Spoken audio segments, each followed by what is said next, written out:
And a very good evening and welcome from the globe.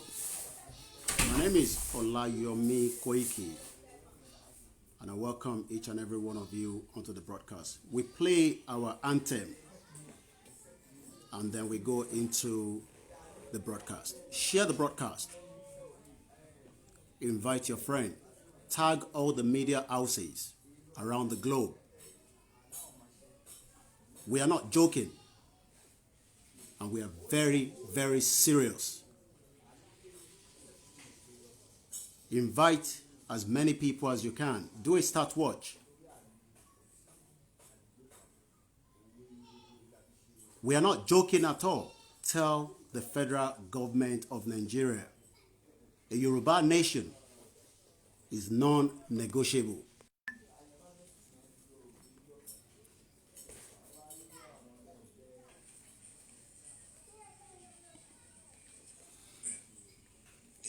Nation. If anyone around the world is thinking that we are joking with this agitation, tell them that we are not joking. But let's play the anthem.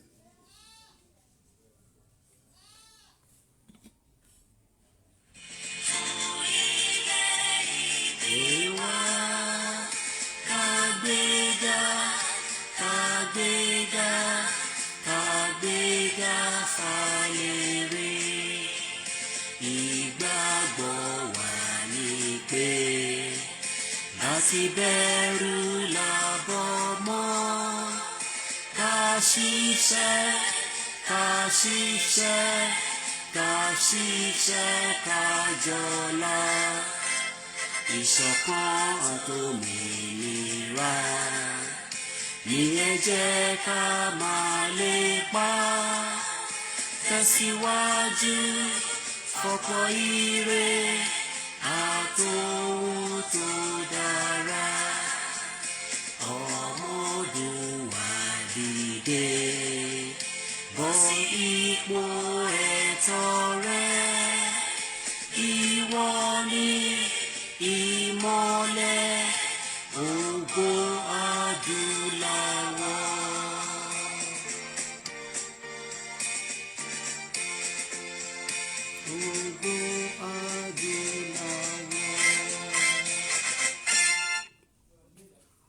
Mo kí gbogbo wa ní ilé àti àwa tí a wà ní ẹ̀yìn odi. Orúkọ tèmi a máa jẹ́ Olayomi Koiki tí gbogbo yín mọ̀ sí Koiki Media.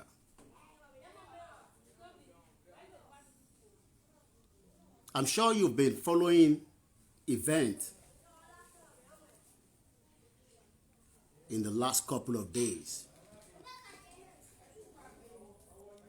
And for the benefit of those that are in doubt, that think that we are joking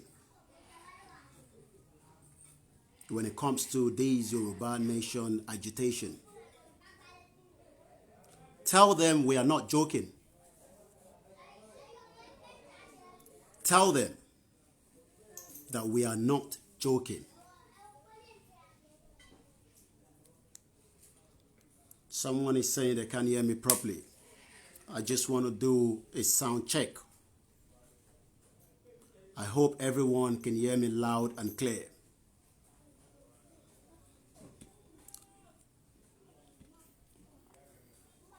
I hope everyone can hear me loud and clear.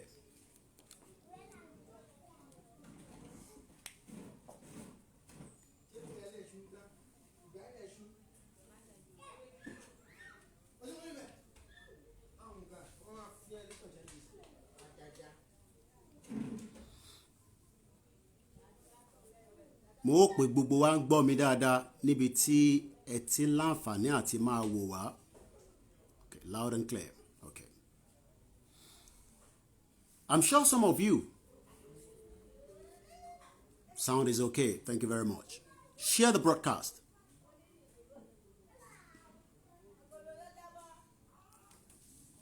Just for the benefit of those of you that have been wondering where I've been in the last couple of days. I told you we were working, and we were working around the clock. I don't know about you, but I know about myself. And we're working day and night. For one reason only. For a peaceful transition, which we hope it would happen, of our exit from Nigeria. But some are doubting maybe these will be a reality. But because things have changed in the last couple of days,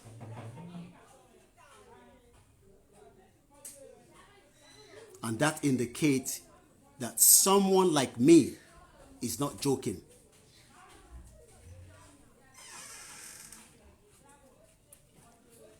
And I mean every word that I'm going to say today. Gbogbo nǹkan tí a fẹ́ sọ ó ṣe pàtàkì. Nítorí pé à ń sọ ní pé Yorùbá nation tá gbé dání is for the benefit of millions of people. But some are thinking that we are joking. Ṣé bí a ṣe wà náà ni ká ṣe wà títí? Àbí bí a ṣe wà náà ni kí generation mi náà tún dé bá wa? And that is why we are saying to everybody that this is not a job of one man, as some of you might think. It is a collective effort of myself and you and the rest of everybody. This is not a media work alone. This is for every single one of us.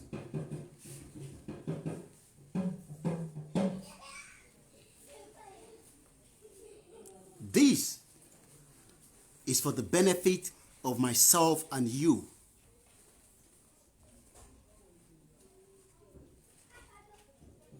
We are discussing every day that things are not right since the creation of Nigeria. But some people thought that we are joking. Some people thought that we don't know what we are saying.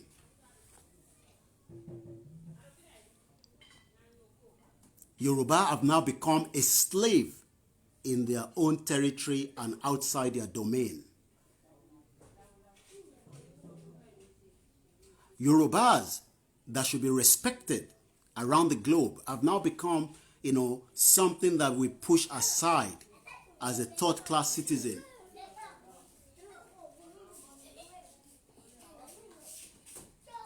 And the only way out of it now is a peaceful exit out of the contraction you call Nigeria. A Yoruba self-determination. A Yorubas that can become self-independent. But some people still don't accept or believe that it can happen. But this evening, we are saying it loud and clear. Any attempt by the federal government, I repeat again, any attempt by the federal government, be it the state level, the federal, any security operatives to go after Chief Sunday Adeyemo Igboho, that means the federal government is also looking for something that will not end quickly. I'll repeat again. Any attempt to go after Chief Sunday Adeyemo Igboho Osha is a declaration of a war against the Yoruba people. This is not MK Abiola's time. And this is not Omoyele Sowore. This is not the late Bola Ige. This is not Kudirat Abiola. Yorubas have been dealt with heavy blow in the past. And this time around, we, this generation, will not sit down and accept anything of such again. We are still doing everything according to the international law that requested that we can declare to say we are not interested in a country. And that is the step that we've been doing in the last 12 months, where we've been campaigning, just like Britain came out of EU on the 1st of January 2021, after a heavy campaign to their citizens to give them the reason why they must come out of this EU that they've been together for the last 3 decades. Kí n tún ṣàlàyé ẹ̀ ní èdè tiwa dáadáa pé à ń sọ fún ìjọba Nàìjíríà pé tó bá gbé ìgbésẹ̀ láti gbé bàbá wa Chief Sunday Adeyemo Igboho, ìjọba fi ń sọ fún wa pé ogun ti dé nìyẹn, nítorí pé ìgbésẹ̀ tá ṣe ń gbé lọ́wọ́lọ́wọ́ in tí ìjọba àgbáyé sọ pé ká ṣe òun la ṣe ń ṣe. Àmọ́ tó bá ti di pé federal ni o, state ni o, ni wọ́n gbé ìgbésẹ̀ pé wọ́n tẹ̀ gbé ìgbésẹ̀ yẹn pẹ́rẹ́, a máa declare ogun pẹ̀lú ìjọba Nàìjíríà. And to tell Chief Sunday Adeyemo Igboho that we are fully behind him, pé àdúró tì ní taratara tí kò ń ṣe tẹnu nìkan, àti dé ìsàlẹ̀ láti wá darapọ̀ mọ́. We have arrived to give him all the support he needs. And when I mean we have arrived, we've arrived into the continent. We have arrived into the continent. Because this is not a scripted joke. I have told you all so many times, some of us will need one-way ticket. One-way ticket. One-way ticket to make sure we are close to give that full support. Full support. Full support. So that Chief Sunday Adeyemo Igboho and the rest of everybody that have been campaigning, come on, sọ pé ṣebí ìlú òyìnbó làwọn jókòó sí tó ń pariwo Yorùbá nation, àmọ́ a ti wà nínú ilé pẹ̀lú wọn nísìn.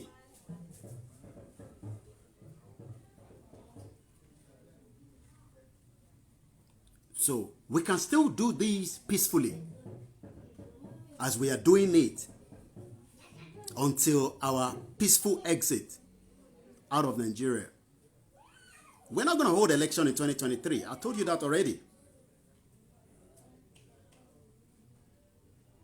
Àti dé tán báyìí nísìn láti darapọ̀ mọ́ àwọn tó wà nísàlẹ̀, láti fi ọwọ́ kún wọn fún awareness and campaign. Àmọ́ things can change if the federal government takes steps that they are not meant to take. Nítorí pé federal government knows that Yoruba people are being killed every blessed day, and they kept quiet. They kept muted like nothing is happening. One power lójoojúmọ́. But the federal government of Nigeria, all they're saying is, we are doing our best. But our best that cannot allow our farmers, our mothers, and those of you traveling from one end to the other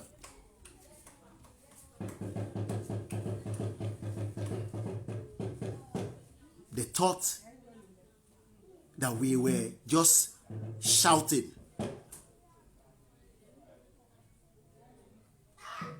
But now, we are saying to every Yoruba sons and daughters around the world that we are no longer safe. And it is our all collective effort. One kì í sọ pé ìyàn kan làwa dé. Don't look at me as one man. We look at all ourselves as one. And we will go head to head with the federal government. Some of you will say they are more powerful than us. But collectively, we can bring it down. You don't have to ask me, what do I need to do? You don't need to tell me what you want to do. But collectively, we must be prepared to do everything we can for the betterment of the future that we are looking at. Some of us will say the time is not yet. Àwọn míì nínú yẹn á sọ pé àsìkò yẹn ò tí tó. Èmi wá ń bi yín pé ìgbà wo gan lásìkò náà tó? Ìgbà wo gan lásìkò yẹn tó? Ìgbà wo gangan ni àsìkò yẹn tó? We want to do this peacefully. We want to do it peacefully. And we still want to do it peacefully. But I know at the back of my mind that the Fulani do not want to go peacefully. And there's so many reasons for that. Because they want to keep us as bondage. They want to keep us into the lockdown of not being able to prosper as Yoruba people. Wọ́n fẹ́ jẹ́ ká gbéra kúrò níbi tá wà. Ìyẹn ló fi di pé ẹlòmíà ṣiṣẹ́ ní civil service. Kàkà kó fi jẹ ọ̀gá, wáyà lọ gbé málàmí wá tó máa jọba lé lórí. And that has been going on for a very long time. But we tolerated it. Because every one of us thought we could change the mindset.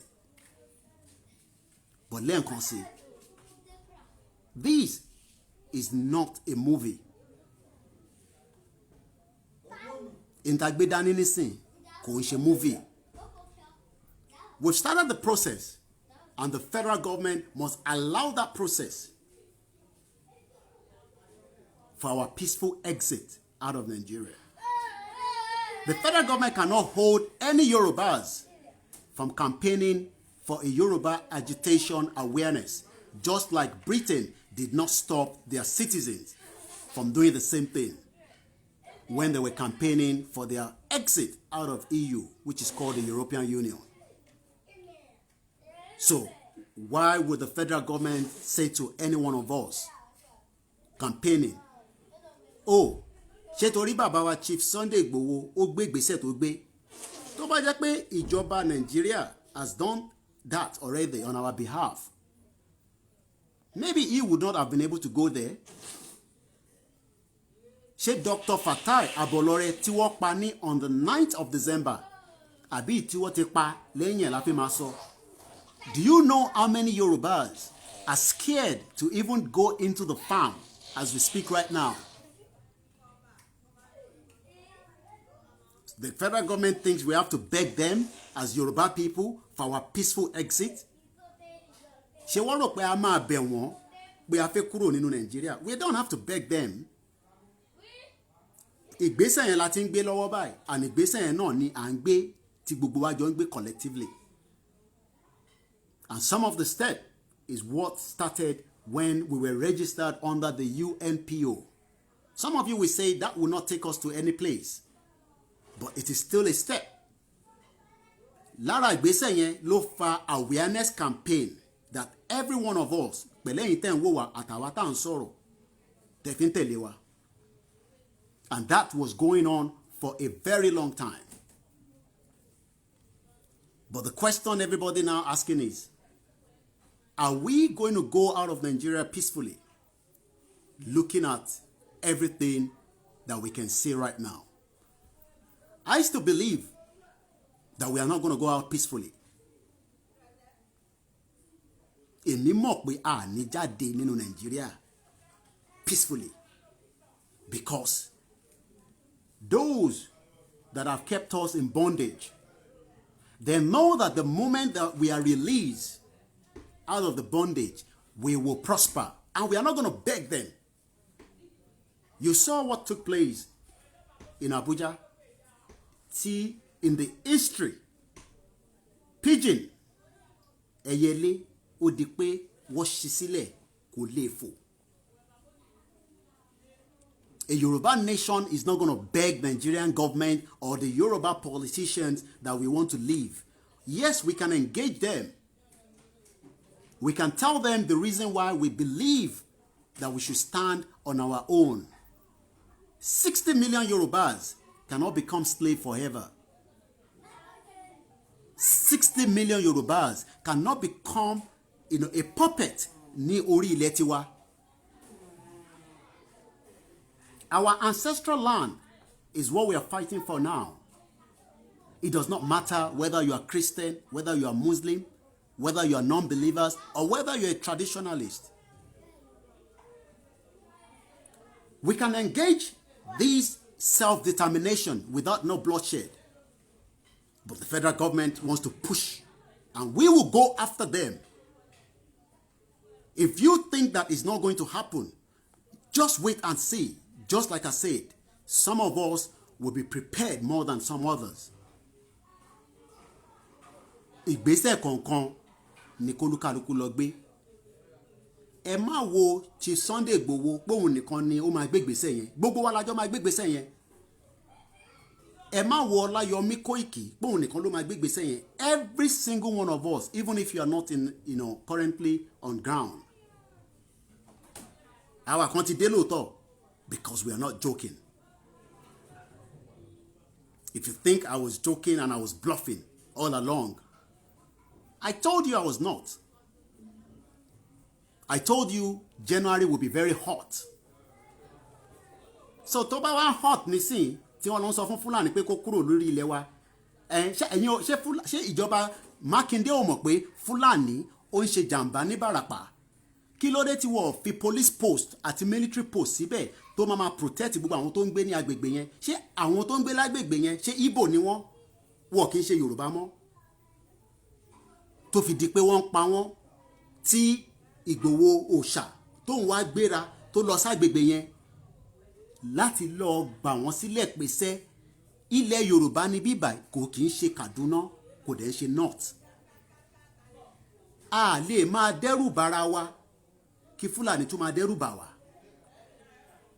If Seyi Makinde, the governor of Oyo State, that has every security architect and the Amotekun, they could have defended the whole of Oyo State, and that goes also to Lagos, Ogun State, Ekiti. But what have they done? Rather, they are playing politics with us, and they thought this is a game like a politics to gba MK Abiola gba. Àwọn kì í ṣe ọmọ ẹlẹ́yìn MK Abiola o. Ẹ lọ sọ fún wọn pé àwọn kì í ṣe ọmọ ẹlẹ́yìn MK Abiola, ọmọ ẹlẹ́yìn Professor Banji Akintoye làwa jẹ́. And I've told you that we would defend the Yoruba land. We would defend it. A máa defend the ilẹ̀ wa against any intruder, because it now shows that the federal government do not have the capacity to defend us anymore. And we have the right to defend ourselves. Kó tó di pé gbogbo ẹ̀ máa fọ́. Ẹni bá ní kò ní fọ́, ẹ̀yin lẹ ń tanra yín. Yoruba nation will stand. But some of you are still in doubt because you think that it can never be done. in the 21st century. But what you forgot is we are now more engaged than what took place during MK Abiola era, during what took place in 1966, during what took place in 1959, when the late Chief Obafemi Awolowo was not allowed to become the first person to have given us hope. Some of you would then ask, but Nigeria was a good country. No, that was during the regional government. At the moment, we are working towards an actualization of a new country, and we must prepare for everything. Every single thing we must prepare for. We are peace-loving people, the Yorubas. I know some of you are scared. Tó bá lọ dogun kí ló máa ṣẹlẹ̀. Àwọn family mi ńkọ́. Àwa náà ní family nísàlẹ̀. Àwa náà ní ẹni tá nífẹ̀ẹ́ tó wà nísàlẹ̀. Tá bá tẹ̀ wá lẹ́ni tá nífẹ̀ẹ́, ǹjẹ́ a gbọ́dọ̀ nífẹ̀ẹ́ ilẹ̀ wa? Ilẹ̀ là ń sọ̀rọ̀ èyí nísìn. Ilẹ̀ wa, the ancestral land tí Elédùmarè tó dá wa sí. And stop all that nonsense to say this is a religion, fight. This has got nothing to do with religion. What we are fighting for is for a peaceful coexistence with other tribes, but having our own independent nation, just like any other language. If you go to Sweden, there are 15 million people in Sweden. Mélòó gan ni wọ́n ní UK. Even as the country is as beautiful, and I pray every single one of you that have not been there will have opportunity to go there, you will not understand what we have as Yoruba people. But for the negligence of those that should have even taken care of us, they refuse to. And that is too late. We don't want any election. We are not interested in another election in 2023. What we want now is Yoruba nation now. Some of you will say we should engage the international community, and that is the process we are doing. But that can change at any point of time based on the step of the federal government. If people think that it is me alone that is going to do it, no, every single one of us will have to engage. Yes, share the broadcast. Let's get this broadcast to 1,000K view. If you have not shared it, share it again. My name is Olayomi Koiki. A Yoruba nation is our only hope now. Tẹ́ bá rí ìyà tó ń jẹ àwọn èèyàn nísàlẹ̀, ẹ̀yin tẹ́ wà lókè òkun, ẹ máa tara pé ká tètè gba Yoruba nation so that we can develop the land. Àní tún máa gbàdúrà pé kéèyàn kan máa rìnrìn pé ó fẹ́ lọ gba Mediterranean Sea dé Italy. Tí àwa dé Italy, àwa realize pé èdè ló ń sọ ní Italy tóun ò gbọ́. Èdè Yorùbá tí mò ń sọ nísìn, ẹlòmíì ò ní gbọ́ moment bá ti bẹ̀rẹ̀ sí sọ Yorùbá. Ìtàn ń pè ní ìlú nìyẹn. Tó bá dé Italy tí o ṣe wàhálà débẹ̀ lẹ́yìn tí Ọlọ́run bá fún ẹ ní àǹfààní pẹ̀lú journey tó ti gbé tó ń ṣe ẹni tó gba visa ó lè mọ iye tó lọ lórí omi. Tó bá mọ ìyà tó ń jẹ Yorùbá nísàlẹ̀, wàá ṣe gbogbo ń tó jẹ́ kíwọ náà ṣe gẹ́gẹ́ bí ọmọ Yorùbá láti lè fi gbà wálẹ̀. Even if you have to speak to your governors, even if you have to speak to the politician, and nothing stop us from doing awareness campaign as we are doing it. Nobody can be arrested for that. It's under the United Nations chapter. But what could change is if the federal government repeat it again. Pé tó bá lọ gbé ìgbésẹ̀ pé wọ́n fẹ́ lọ gbé Chief Sunday Adéyẹmọ Igboho àbẹ́lòmíì náà, that will fast track ibi tá à ń lọ. We will ground Nigeria completely. Ìyẹn ló easy jù láti ṣe. But because we still want to do it on a peaceful way, because we are peace-loving people as Yoruba people. A nífẹ̀ẹ́, ìfẹ́ ta ní náà òun ló fẹ́ kó bá wa báyìí nísìn. Nítorí pé ìfẹ́ yẹn ta fi gbà wọ́n èèyàn mọ́ra òun ló fẹ́ kó bá wa báyìí nísìn. Those of you living in Europe, America, other part of the globe, tó wá ń sọ pé ká ṣì wà nínú Nigeria, you are the most wicked person in the world. I thought I've seen it all when we came to cover the election last year. Àṣé àtẹ̀ tí rí nǹkan kan nígbà yẹn. The poverty now, tá máa ń sọ lórí show lójoojúmọ́, tá máa ń sọ pé we are the capital poverty of the world. Àṣé poverty yẹn tó bá tún lè add another extra language to it. Mọ ìyà tó ń jẹ àwọn ọ̀ràn yín àti ìran tèmi. If you think that it is about me, it's not about me, it's about ìran wa tí ìyà ń jẹ. What I've seen since we arrived is quite depressing. What I have seen since my arrival is quite depressing. And the only way out now is what we are doing now. Let everybody start making their way to come out and talk about Yoruba nation.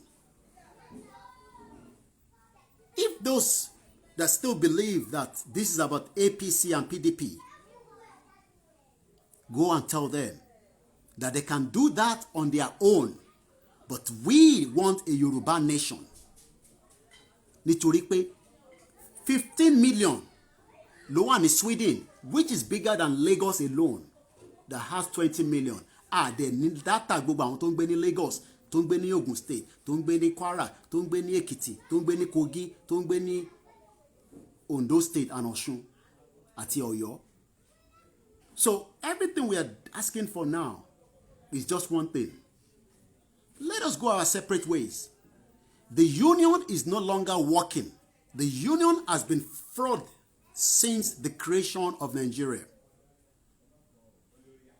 The union that merged us together is fraud. And the union that brought us together in 1960 has been distorted. And that is why they've been given 90 days for the force majeure. Because that constitution that you're looking at is the reason why you are suffering presently, even before we leave Nigeria. That constitution that you are looking at is the reason why you cannot prosper. That constitution that was created is not meant for us.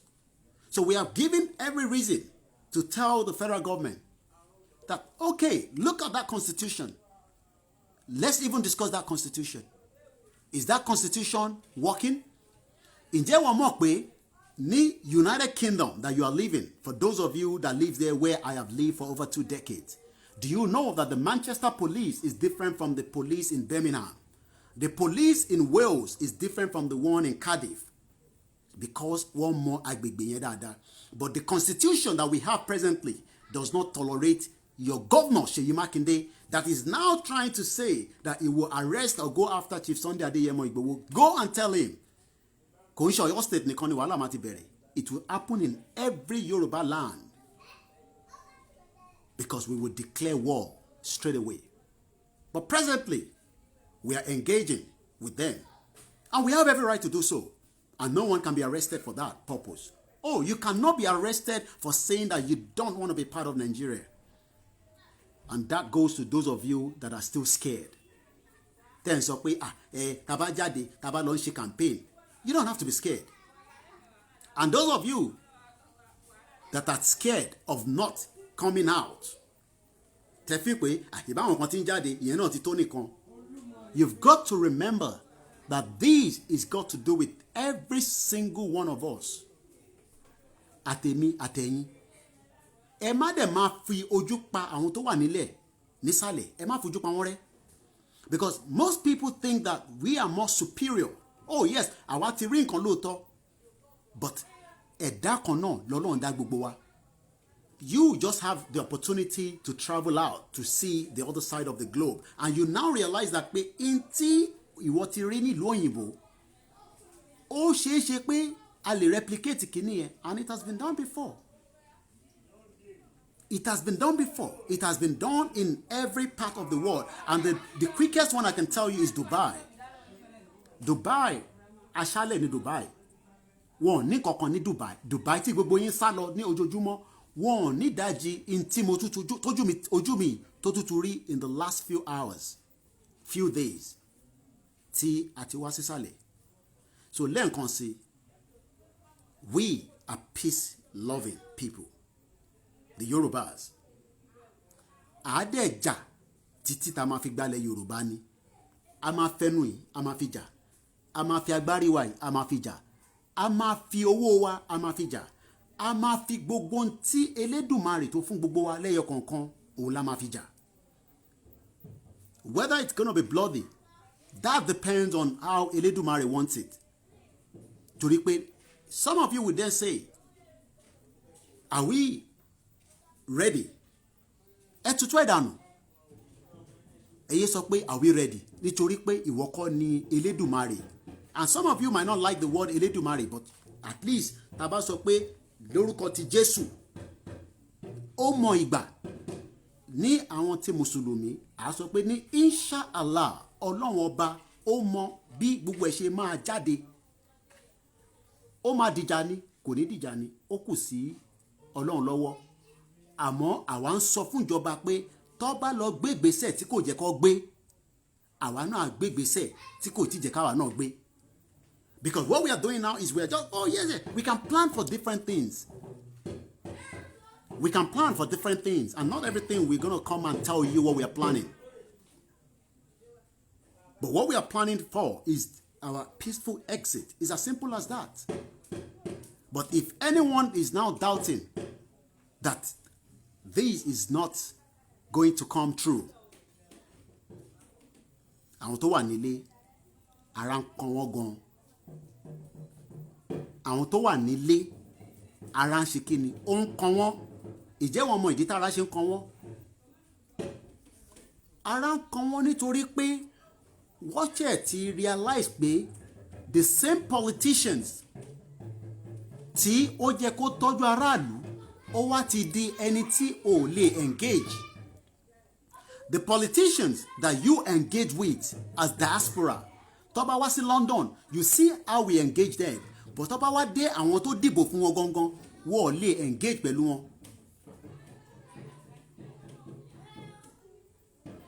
You might think that all these that we are saying for the last 1 year is not going to happen.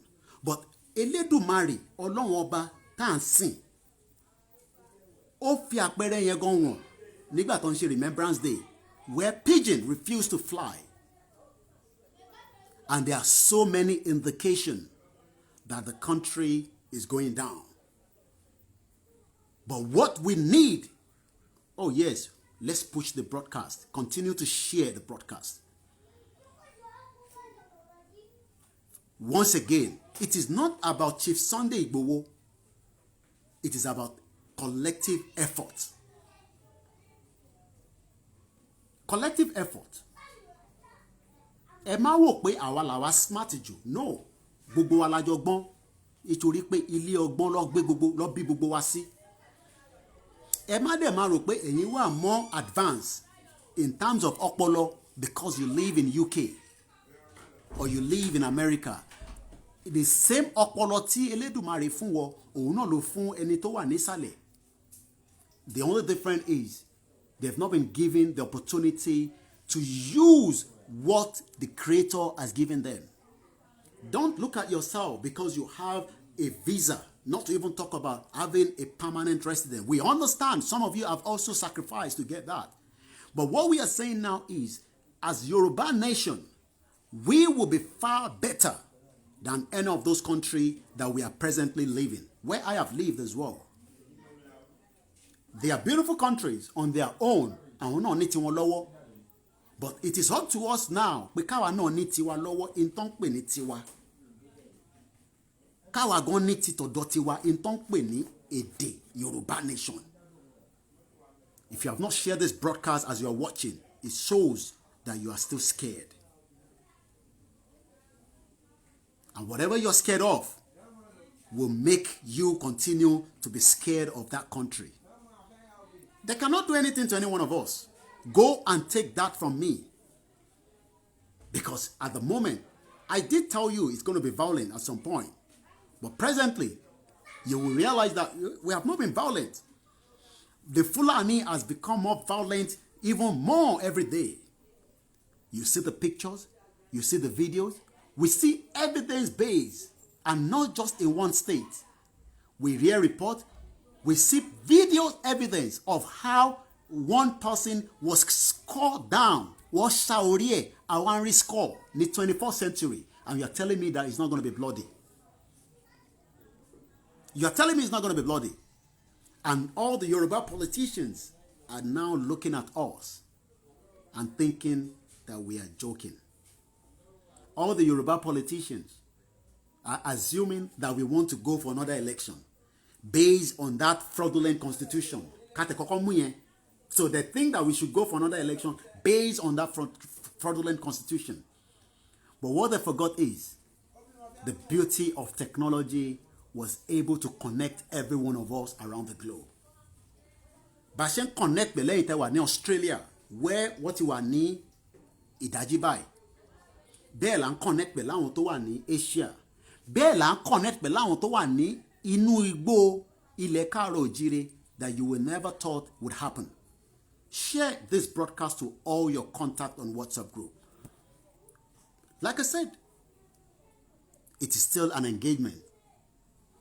I told you, some of us are not joking. And I mean that every time I was saying so. Yeah, it's quite a lot of heat. But we can turn that heat to something that the future generation will remember us for. I told those of you at home, we will come and support you. We told you that we will be with you, that you are not on your own. We are still working according to the United Nations chapter, but that can derail at any time. Any time that can derail.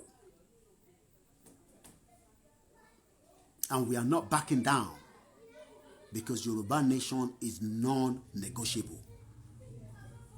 Gbogbo ọkùnrin kankan tó wà nílẹ̀ káàárọ̀ òjíire ẹ má ṣojo. Kí ni mo sọ? Ẹ má ṣojo rárá nítorí pé Elédùmarè ó tì wá lẹ́yìn.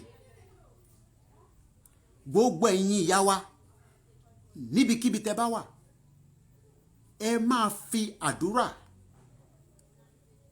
ní ìlànà tẹ́ bá mọ̀, whether you are Christian, whether you are Muslim, whether you are the traditionalist. I'm talking to all our mothers. This is the time to fast track every prayer to make sure that the men that are ready for this journey will come back. And we are all going to come back. Àfi ẹni tó bá ń gbé irọ́ mọ́ ìtọ́gbé tó gbé dání. If truly you are standing lórí ilẹ̀ tèmi dúró sí, ilẹ̀ káàárọ̀ òjíire tí mo dúró sí nísìn, tí mo tẹ̀lé ìdúró báyìí, àfi tó bá jẹ́ pé irọ́ la tún gbé dání. Bọ̀ tó bá jẹ́ pé òtítọ́ la gbé dání, àwọn tó nílẹ̀ gangan wọ́n máa gbé wa níjà, wá tẹ̀lé wa lẹ́yìn.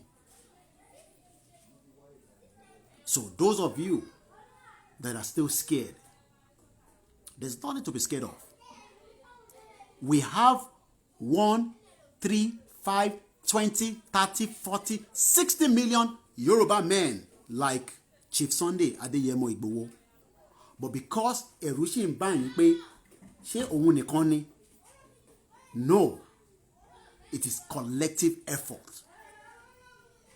Once again, we tell the federal government, you go after him, we shut down the country straight away.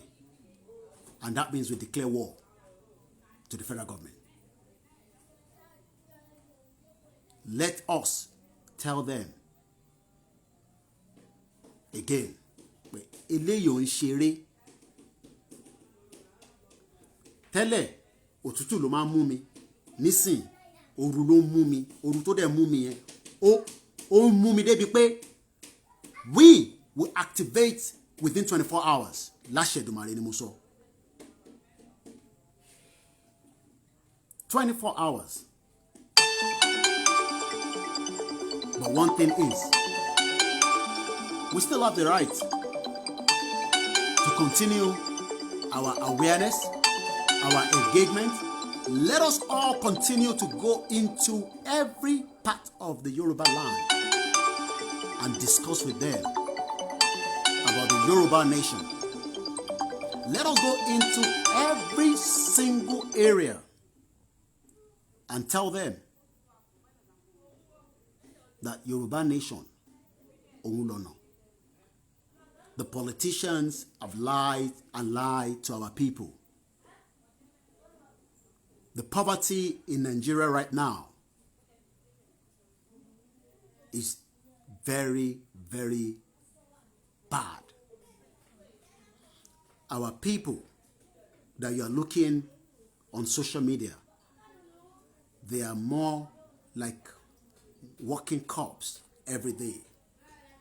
And I'm sure you all know the reason for that. Because the country refused to take care of them.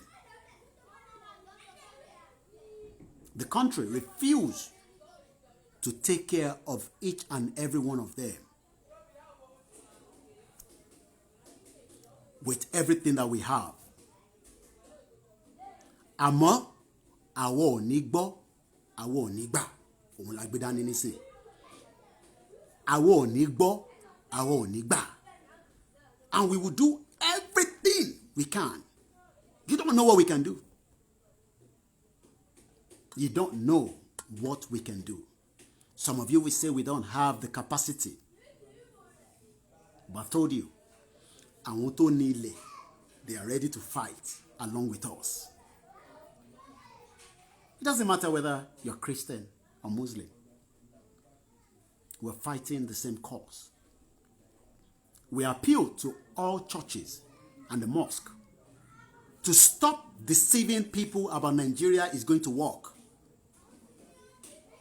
We are appealing to all the churches and the mosque and our traditionalists to stop giving hope to our people that Nigeria will work again. Because there's nothing called Nigeria. There's nothing called Nigeria. Nigeria is a disaster. Nigeria is a crime against humanity.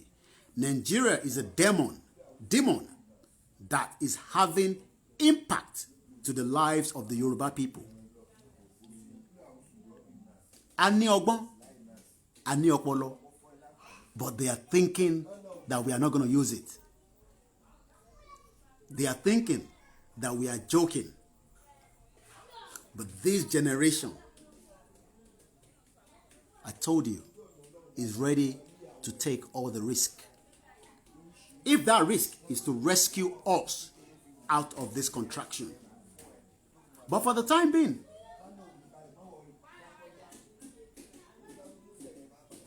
we're telling all our kings that the Yorubas are ready to stand on our own. And we will stand on our own as a nation. And we will continue to stand on our own. We appeal to all the pastors and the imams and the babalawos to give hope that a Yoruba nation dream will become reality. But if they are giving us false hope, that means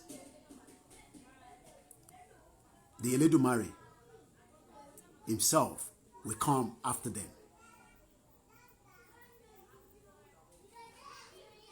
We love humanity. We don't want to spill blood. That is why we are moving the campaign from end to end. And we are working very hard with the little resources that we have, so that our people, Mobayan Konsoro, after we've arrived, kò gbọ́ rí pé ní ìlú òyìnbó wọ́n fún àwọn ọmọ ìlú òyìnbó ní benefit kò gbọ́ rí ẹni yẹn ò gbọ́ rí pé nílùú òyìnbó wọ́n fún wọn ní child benefit kò gbọ́ rí pé wọ́n ń gba school ọ̀fẹ́ wọ́n lọ sí school ọ̀fẹ́ wọ́n ń gba medical ọ̀fẹ́. These are the damage that they've done to our people because of lack of information. Ṣé ẹni tó ní phone palasa ẹ̀mọ́ tó ń pè ní phone palasa, those phone that you just call and that's it, no access to internet. The woman have never heard látijọ́ tó ti dàgbà tó ti bímọ mo wá rí àwọn ọmọ tó mu gàrí àwọn ọmọ kéékèèké. You don't know what our people are going through. Those of you living comfortable in your own city, in your own town, and you are giving excuse like you are the best. You don't know what our people are going through right at the bottom. Mọ ìyà tó ń jà wọ́n èèyàn wa. Because they ask for support. Because they don't have the means. 2,000 naira is a lot of money to some of our people. We have everything that could have turned and given us the hope, just like late Chief Obafemi Awolowo was working towards. But that was destroyed by the military. That was destroyed. And now, look at where we are. 60 years, 100 years after the 419 amalgamation. Lọ́wájú, lọ ẹ̀yìn, àwa lójú kan. And our people are feeling the pain every blessed day. I was reading on Citizen AY yesterday. A man that came from Saudi Arabia that works with Aramco or whatever the oil company, an indigene of Kogi State that was killed right inside his house. And people say we should wait so that democracy will become fruitful for us. Who wants to be inside the 419 Nigerian democracy? The democracy that never worked. The democracy that failed from the time the country was colonized by Great Britain. And that damage is still what our people are feeling as I speak to you right now. I see them every day. And I look into their eyes.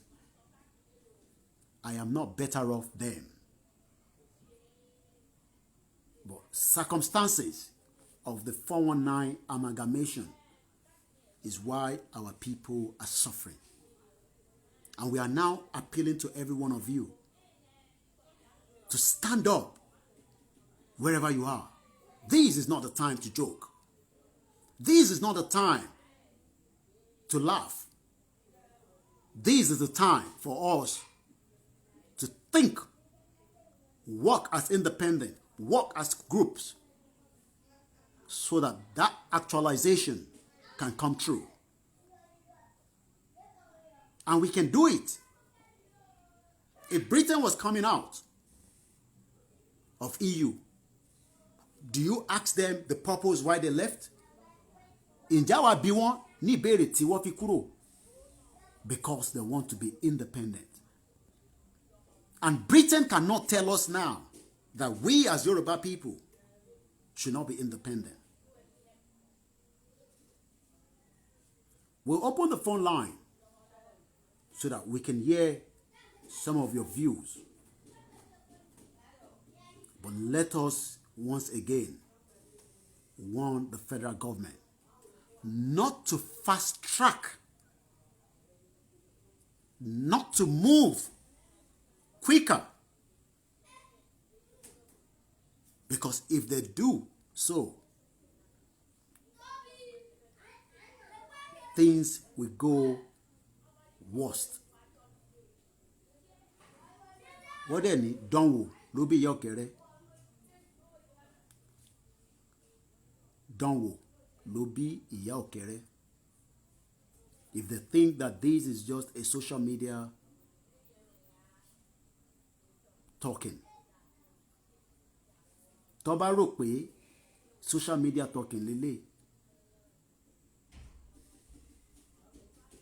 we tell them this is more than social media. +447594050979. We take a couple of calls. Go straight to your point. You don't need to ask me my location. It's of no use to you. You don't need to ask me my base. It's of no use to you. Go straight to your own question. Go straight to what you are ready to do to the liberation of the Yoruba nation. +447594050979. Once again, my name is Olayomi Koiki. Today's date, the 17th of January, 2021. And the time is just coming up to the local time here on ground. Once again, things can change at any time. So every one of us must be vigilant. Every one of us must not sleep with the two eyes closed anymore. We're not going to hold an election in 2023. Nothing will hold us together with that contraction based on so many reasons. The 1914 amalgamation, the Constitution, the destroy of our heritage and our people. All that, we will put a full stop to that. Nigeria is at the verge of breakup, and it will eventually break. Whether peacefully, whether violently, it doesn't make a difference. As long as we come out of Nigeria. Every single one of us has a role to play. Every single one of us has a role to play. My role and your role will be different. But let us not look at those at the bottom. They're doing everything possibly best. Let's go straight to some of the calls. Go ahead. Egbon's okay. Hello? Yeah, go ahead. Hey, Happy New Year, bro. Same to you. Well, I just have a quick question. Are you still using the same account to take donations for fund? Yeah. Oh, okay, cool. All right. All right, so that's what I want to find All out. right. Thank you very much. All right, keep on doing work, all right? Thank you. Happy New Year. Same to you. Once again, you are more intelligent than me. Let us share that intelligence. Let us support Professor Banji Akintoye. Let us support all the Yorubas at home and outside to complete this mission. I told you I'm not scared of the federal government. Neither am I scared of the British government. I've told you that so many times. They can't do jack shit. They cannot do anything to me and you. They can talk in their own media, but they cannot do anything to us. And if they think they are fighting Chief Sunday Igboho on his own, we declare war straight on the country. And that is not a bluff. We declare war straight. What then you don't will be your kere. At the moment, we've not declared war. But don't will be your kere. Don't will be your kere. Hello, caller. Hello, brother. Go ahead. Yes, sir. Quit you, sir. It's on here. Quit your meta, sir. Yes, sir. Nǹkan tí èmi fẹ́ béèrè ni, sir, mi wọlé ìjẹ́ àti rẹ́ni fún wa information lórí ibi tó ń bọ̀ Nàìjíríà tó ń gbà wọlé Yorùbá. Níbi tí ta ní gbà wọlé. Tí àwọn Fúlàní tó nílẹ̀ Yorùbá lára yìí.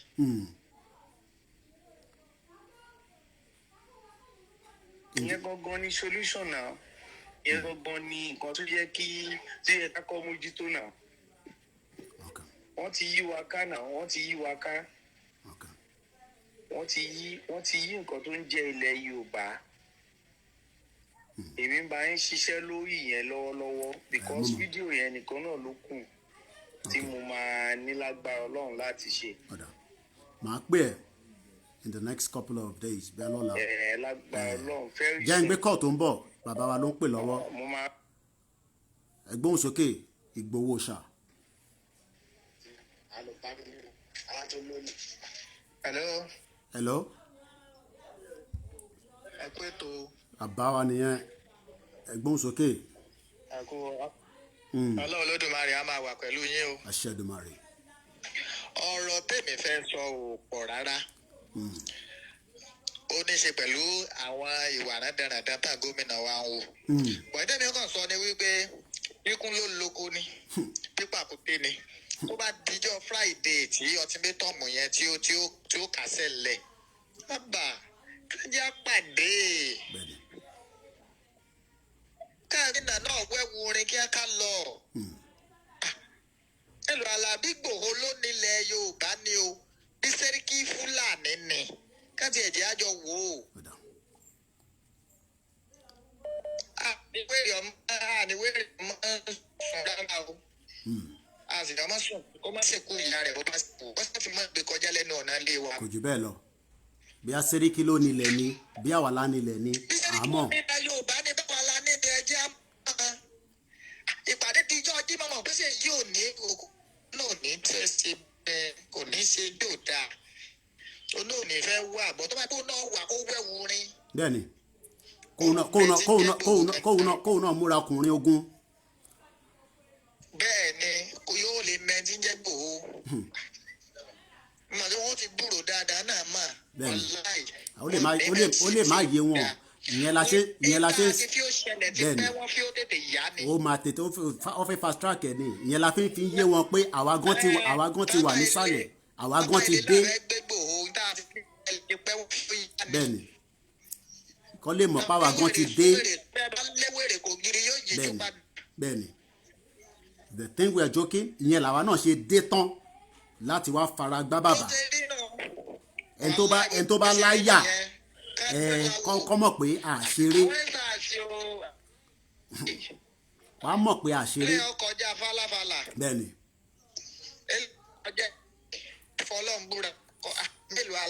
bẹ́ẹ̀ni bàbá mi kò séwu kò sé bẹ́ẹ̀ni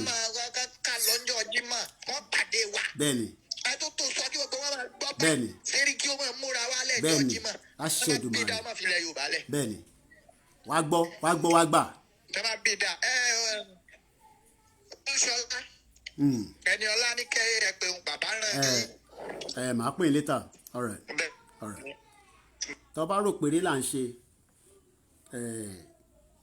PA bàbá lẹ gbọ́hùn ẹ̀yẹn PA bàbá wa Chief Sunday Igboho òun lẹ gbọ́ ohun ẹ̀yẹn nísìn if they think we are joking náà kàn ṣe òòṣà ló sọ̀rọ̀ òòṣà náà ni mo fi save number yẹn òòṣà ní gbogbo wa ẹ má rò pé Chief Sunday Igboho nìkan lòòṣà òòṣà ní gbogbo wa òṣàdẹ irúmọlẹ̀ dẹ̀ ti tẹ̀lé gbogbo wa ànábì ti tẹ̀lé gbogbo wa Jésù Kristi ti tẹ̀lé gbogbo wa eléyìí ò ń ṣọ̀rọ̀ eré a ti sọ bẹ́ẹ̀ mo sọ fún yín pé èmi ò kì í ṣeré I told you all this is not a joke I'm not going back ẹni tó bá tẹsẹ̀ bọ nú omi kò tún sọ pé ilẹ̀ yín inú omi yẹn tutù pẹ́sẹ̀ ń tutù +447594050979 ẹ jẹ́ ká gbọ́ tọ̀dọ̀ tẹ̀yìn náà.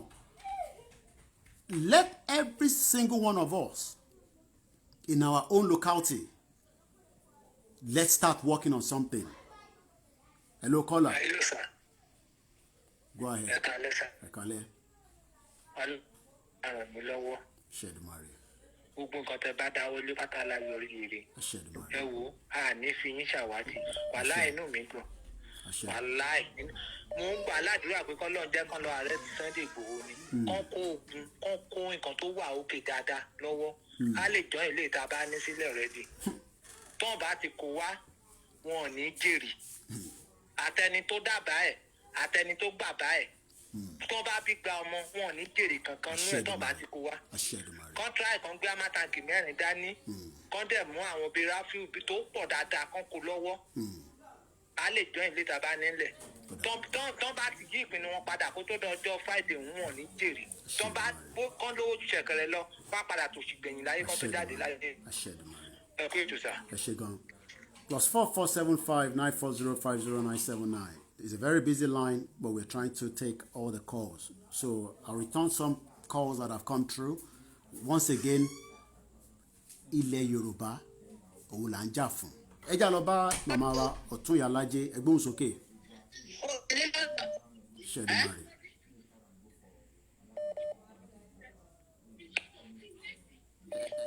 Ẹ̀mí ò tètè background ká lè máa sọ̀rọ̀ lórí fóònù. À ń gbọ́ yín. Okay. Ṣé ẹ wà lórí show ni? A wà lórí ètò, a sọ̀rọ̀ létà. A wà lórí ètò, tẹ́ bá fi dá sétò. Okay, bless you. Mo fẹ́ gba a sọ̀rọ̀ létà because ẹ wà lórí speaker, a sọ̀rọ̀ létà. Pè mí. Okay, bye. +447594050979. WhatsApp only. Ẹ jẹ́ lọ sọ́dọ̀ Mr. Ogun ní Italy. My brother. Ogun kill every one of them. If they think say we dey joke, go tell them say we no dey joke. This generation, we bad. I dey read somebody say, are we ready? You dey craze. You think say this one na movie script.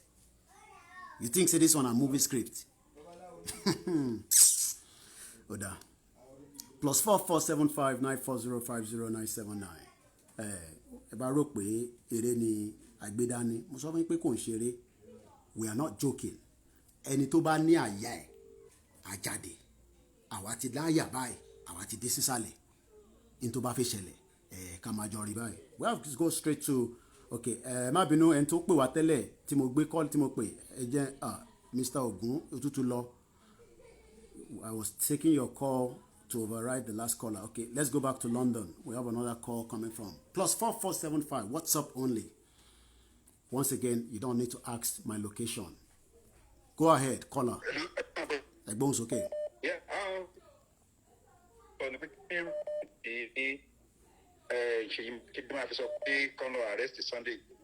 Bí ojú ń dùn nígbà tó ń pààyàn nígbà àràpà tó rí. Evidence wà pé wọ́n pààyàn. Evidence wà pé wọ́n gba owó. Evidence wà pé wọ́n bà nǹkan oko àwọn ọmọ Yorùbá jẹ́.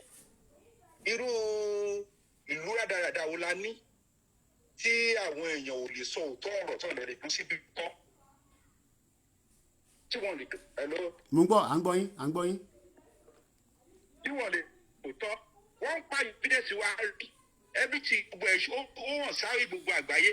Àwọn wèrè kan wọ́n sọ pé kán lọ máa arrest èèyàn kan. Ibi tọ́rọ̀ dé sí a gbọ́dọ̀ save ara wa. A fẹ́ padà sílé. Ilẹ̀ Yorùbá wù wá gbé. A fẹ́ gba Yorùbá padà. A fẹ́ culture wa gbọ́dọ̀ bring it back. Gbogbo rárá tí wọ́n ń ṣe yẹn, mo mọ̀ pé ẹ̀ṣẹ̀dá ilẹ̀ Yorùbá ò ní gbà fún wọn. Ìmí àfọmọ ẹ̀dí. Ìmí àfi gbogbo nǹkan tó ní tó gbó fún ọwọ́ ẹ̀ ṣiṣẹ́ fún àfìdí because a rí ó hàn sí wa lójú wọ́n kidnap àwọn èèyàn báà ní wọ́n ṣó àwọn tó ṣẹlẹ̀ lẹ́yìn ìgbà tí sẹ́dùn gbòó kò níbẹ̀ wọ́n ṣó àwọn tí àwọn fúlàní yẹn tó lọ ṣẹlẹ̀ dà wọ́n ṣe àwọn ládàá lọ́wọ́ wọ́n ṣe àwọn ládàá lẹ́yìn wọ́n ṣó bọ̀bọ̀ kan ní Kwara tó ń fọ́lọ̀ bọ̀bọ̀ tó ń ṣe kiri Koiki ní Kwara tó lọ sí Kwara bọ́sí bí àwọn ẹ̀jẹ̀ kan lọ sóko wọn mọ́ lọ́pàá táwọn àbájẹ́ káwọn èèyàn lọ sóko kí ló fẹ́ ká máa jẹ kí ló fẹ́ ká máa jẹ ara wa ni ẹbí máa pa wá àbí bí alálẹ́ bá jẹ́ sanwó ọlọ́sàn olùjẹ́ sanwó kò ní yẹ gbogbo àwọn tó bá lọ́wọ́ sí gbogbo nǹkan burúkú tó ń ṣẹlẹ̀ nílẹ̀ Yorùbá kò ṣẹlẹ̀ pé òun ṣe tìrì o ẹ lọ fi yẹn sílẹ̀ election kẹ kò ṣẹlẹ̀ ṣe ọdún bá ọ̀pọ̀ ní oògùn tó bá rò pé òun ní owó gbogbo ẹ̀ máa kẹ̀yìn sí láṣẹ Èdùmàrè gbogbo ẹ̀ máa kẹ̀yìn sí láṣẹ Èdùmàrè nǹkan tó ń ṣe yẹn a ṣe lọ fún èèyàn ádà or spiritual and backing adẹ support gbogbo nǹkan tó ń ṣe ọmọ Yorùbá ọmọ ìdílé ọba lè mí gbogbo tó dá ìdílé lórí ẹ̀ka bẹ́ẹ̀ sì gbé jáde ká máa fi bá àwọn fífi wọ̀nyí ọmọ ọ̀fẹ́ wa fún rẹ àbẹ padà sílẹ̀ o àbẹ ló ìbò òtútù dẹ mú wa. bẹ́ẹ̀ni ẹ ṣe gan ni bàbá ẹ ṣe gan ni +447594050979 we take all the calls just bear with us it's a very busy line as you can now tell. But we're here to also hear your view so that come on, Koiki nìkan ló sọ̀rọ̀. No, it's not about me. It's about every single one of us. Let's go to Italy. Mr. Ogun, I'm going to come back again to you. Ẹ̀gbọ́n sókè.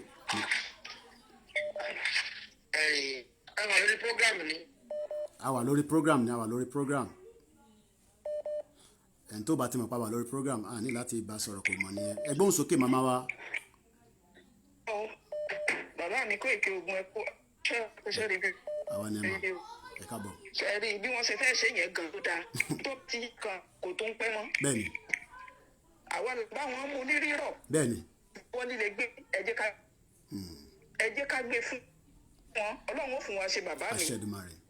Àsìkò tí wọ́n ní tí ọba tásìkò ṣuṣu fùrọ̀ á là fùrọ̀ ti fẹ́ là báyìí. Bẹ́ẹ̀ni. Fùrọ̀ ti fẹ́ là báyìí bọ́dà ẹ̀gbọ́n ni. Bẹ́ẹ̀ni. Àṣìtí gẹ́gẹ́ bí bàbá wa Sunday Igboho ti sọ pé tí wọ́n ṣe lórí ilẹ̀ wa tó. Bẹ́ẹ̀ni. Ẹ tó worú ìgbésẹ̀ tí wọ́n gbé ńgbà tí bàbá yẹn tó kúrò ńbẹ̀. Wọ́n sì fi ń yé wa wípé yẹ ẹ̀sà àlẹ́nu ń bẹ̀. Ẹ ń kàn sọ fún wa nìyẹn. Wọ́n sì fi ń yé wa wípé àlẹ́nu ń bẹ̀ ní ètò ìdè yẹ kó rí bẹ́ẹ̀. Bẹ́ẹ̀ni. Àwọn gómìnà wa gbogbo ti gbà bọ́dé. Àpò olúkálùkù wọn ń dùn. Kò sí ọmọlúàbí ẹ̀jẹ̀ ọmọlúàbí ti sọ̀dànù lára gbogbo wọn. Bẹ́ẹ̀ni. Ẹni tó bá lè kú kó kú ẹni tó bá lè yé kó yé rẹ̀ ni wọ́n wà. Bàbá mi bí wọ́n ṣe ìgbésẹ̀ pẹ̀lú ìlérí wọn yẹn ẹ jẹ́ kí wọ́n dúró síbẹ̀ ojú ò ti gbogbo wọn. wàá gbọ́ ọlọ́pàá ń ṣeré ni wàá gbọ́ ojú ò ti gbogbo wọn ojú ló máa ń ti náà sàn ojú ò ti gbogbo wọn bàbá mi ojú ò ti gbogbo wọn.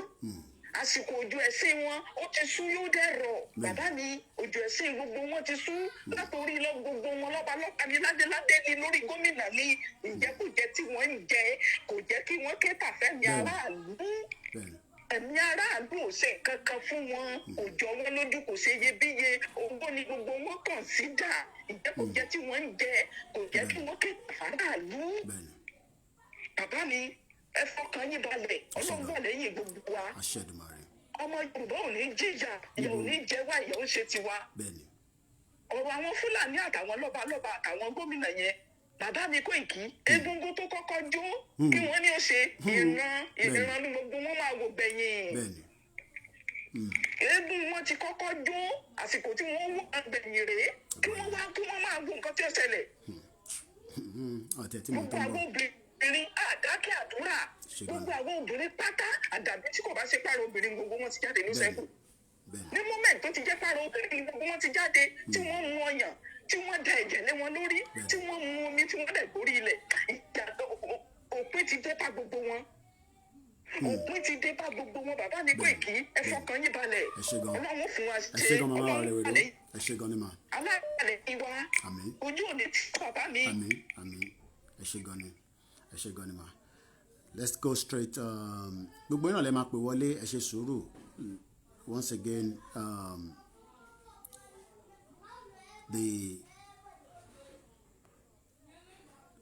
the Yoruba nation is a task for every single one of us. Gbogbo wa wọ́n náà ń dẹnu káwọn kọ́kọ́ gbé gbèsè wá mọ̀ bóyá ẹnu là ń dá ni o bóyá akọ̀ ń dẹnu lásán káwọn gbé gbèsè yẹn káwọn gbé gbèsè kọ́ gbé ìgbésẹ̀. Those of you outside the country that might not come down, every one of us will have a role to play. And I'm sure you know the kind of role that you will play when the time gets closer. Ìgbésẹ̀ tẹ́yin máa gbé gẹ́gẹ́ bí ẹni tó ń gbé níta. You know that role. The pressure will come. Àwa máa finá mọ́ wọn nísàlẹ̀. A máa finá mọ́ wọn nísàlẹ̀. Let's take more calls. And at exactly half an hour from now, we'll bring the broadcast to an end. But we'll take a few more calls. +4475 94050 I'm sure you've been following all the situation, but none of us should be scared. Wọ́n lè dẹ́rù bà wá torí pé àwa la nílẹ̀ wa. Don't allow anybody to tell you, ọmọ àdẹ́rù bà wá. Let's go straight to the call. Ṣé fẹ́ dá sétò ni? Ẹ má béèrè mo ti sọ pé ṣé fẹ́ dá sétò ẹ tún ṣé fẹ́ dá sétò.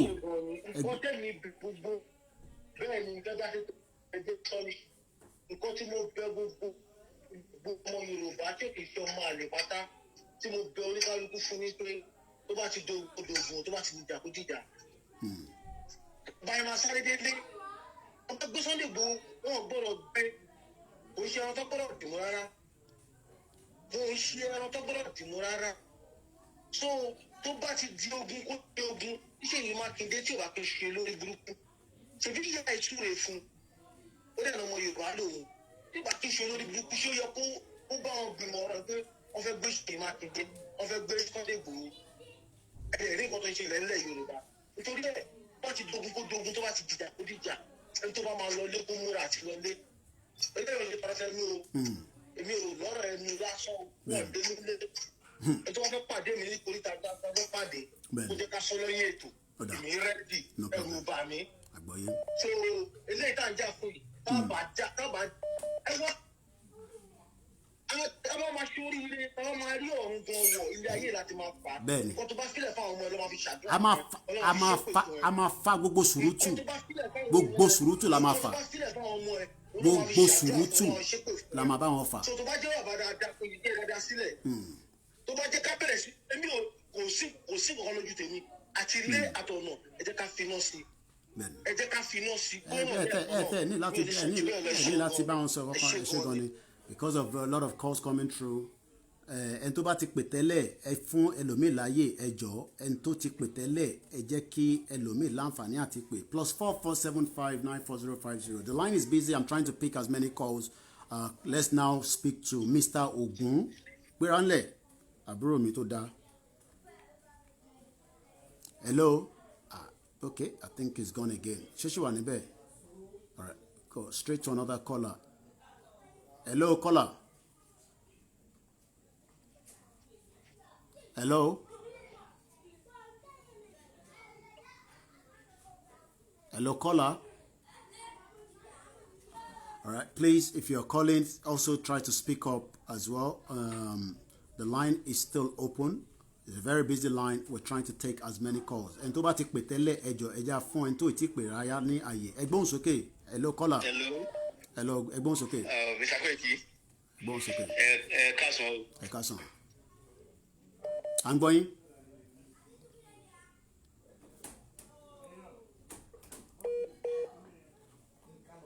Bear with us. Hello. Ẹgbọ́n sókè à ń gbọ́ yín ẹgbọ́n sókè yẹ. Mo ń dá yín lóhùn. Ṣé rí ọ̀rọ̀ àwọn Fúlàní yẹn? Ọ̀rọ̀ wọn ò gba ojúbọ̀rọ̀ o. Tẹ bá rí nísìsiyìí pé gbogbo Yíbò àwọn security kí ni wọ́n yẹn wọ́n ti lé wọn nílẹ̀ Yíbò ilẹ̀ Yorùbá gbogbo wọn rọ́bọ̀ sí i o wọn ò dẹ̀ mọ́ Fúlàní ò mọ any other language ju violent to violent ni gbogbo àwọn táwa ní diaspora ẹ jẹ́ káwa náà wá bá ojú wo la máa dá AK-47 jáde láti ọ̀tọ̀ àwọn yìí bò ti gbé AK-47 jáde wọ́n ti sáré lu yìí bò wọn lè máa tẹ́rẹ̀tì wọn lu wa wọn nígbà tí Sunday Igboho lọ tí wọ́n tún padà bẹ̀rẹ̀ sí máa ṣáyàn sábẹ́ máa dẹ́rù bá wọn lu wa ni àwa ńlá nílẹ̀ wa o àwọn tó dẹ̀ wá ń di kíní yìí àwọn Tinubu Gani Adams tó wá ń di kíní yìí wọn lọ máa ń gbogbo wọn àní wojú wọn tó bá jẹlẹ̀ àwa náà máa wá sílé àwa táwa ní diaspora máa dáwó àwa náà gbé AK-47 àdáwó àárẹ̀ AK-47 Fúlàní lè máa tẹ́rẹ̀tì wọn lu wa kọ́ gbà lu wọn lọ ọba tó bá dẹ̀ ṣe pálapàla a máa ná ọba ni kò sí ọba kankan à ń ná gbogbo wọn papọ̀ ẹ ṣeun kò mọ̀ fẹ́ sọ jù bẹ́ẹ̀ lọ. Let's go straight. Hello, caller. Hello. Ẹ̀gbọ́n sókè. Ẹ̀ka sọ ẹ̀kọ́ ètò. Àwa ni ẹ. Mo fẹ́ dá sí ètò ni. Ẹ ti wà ẹ go ahead. Àkọ́kọ́ tí màá kọ́kọ́.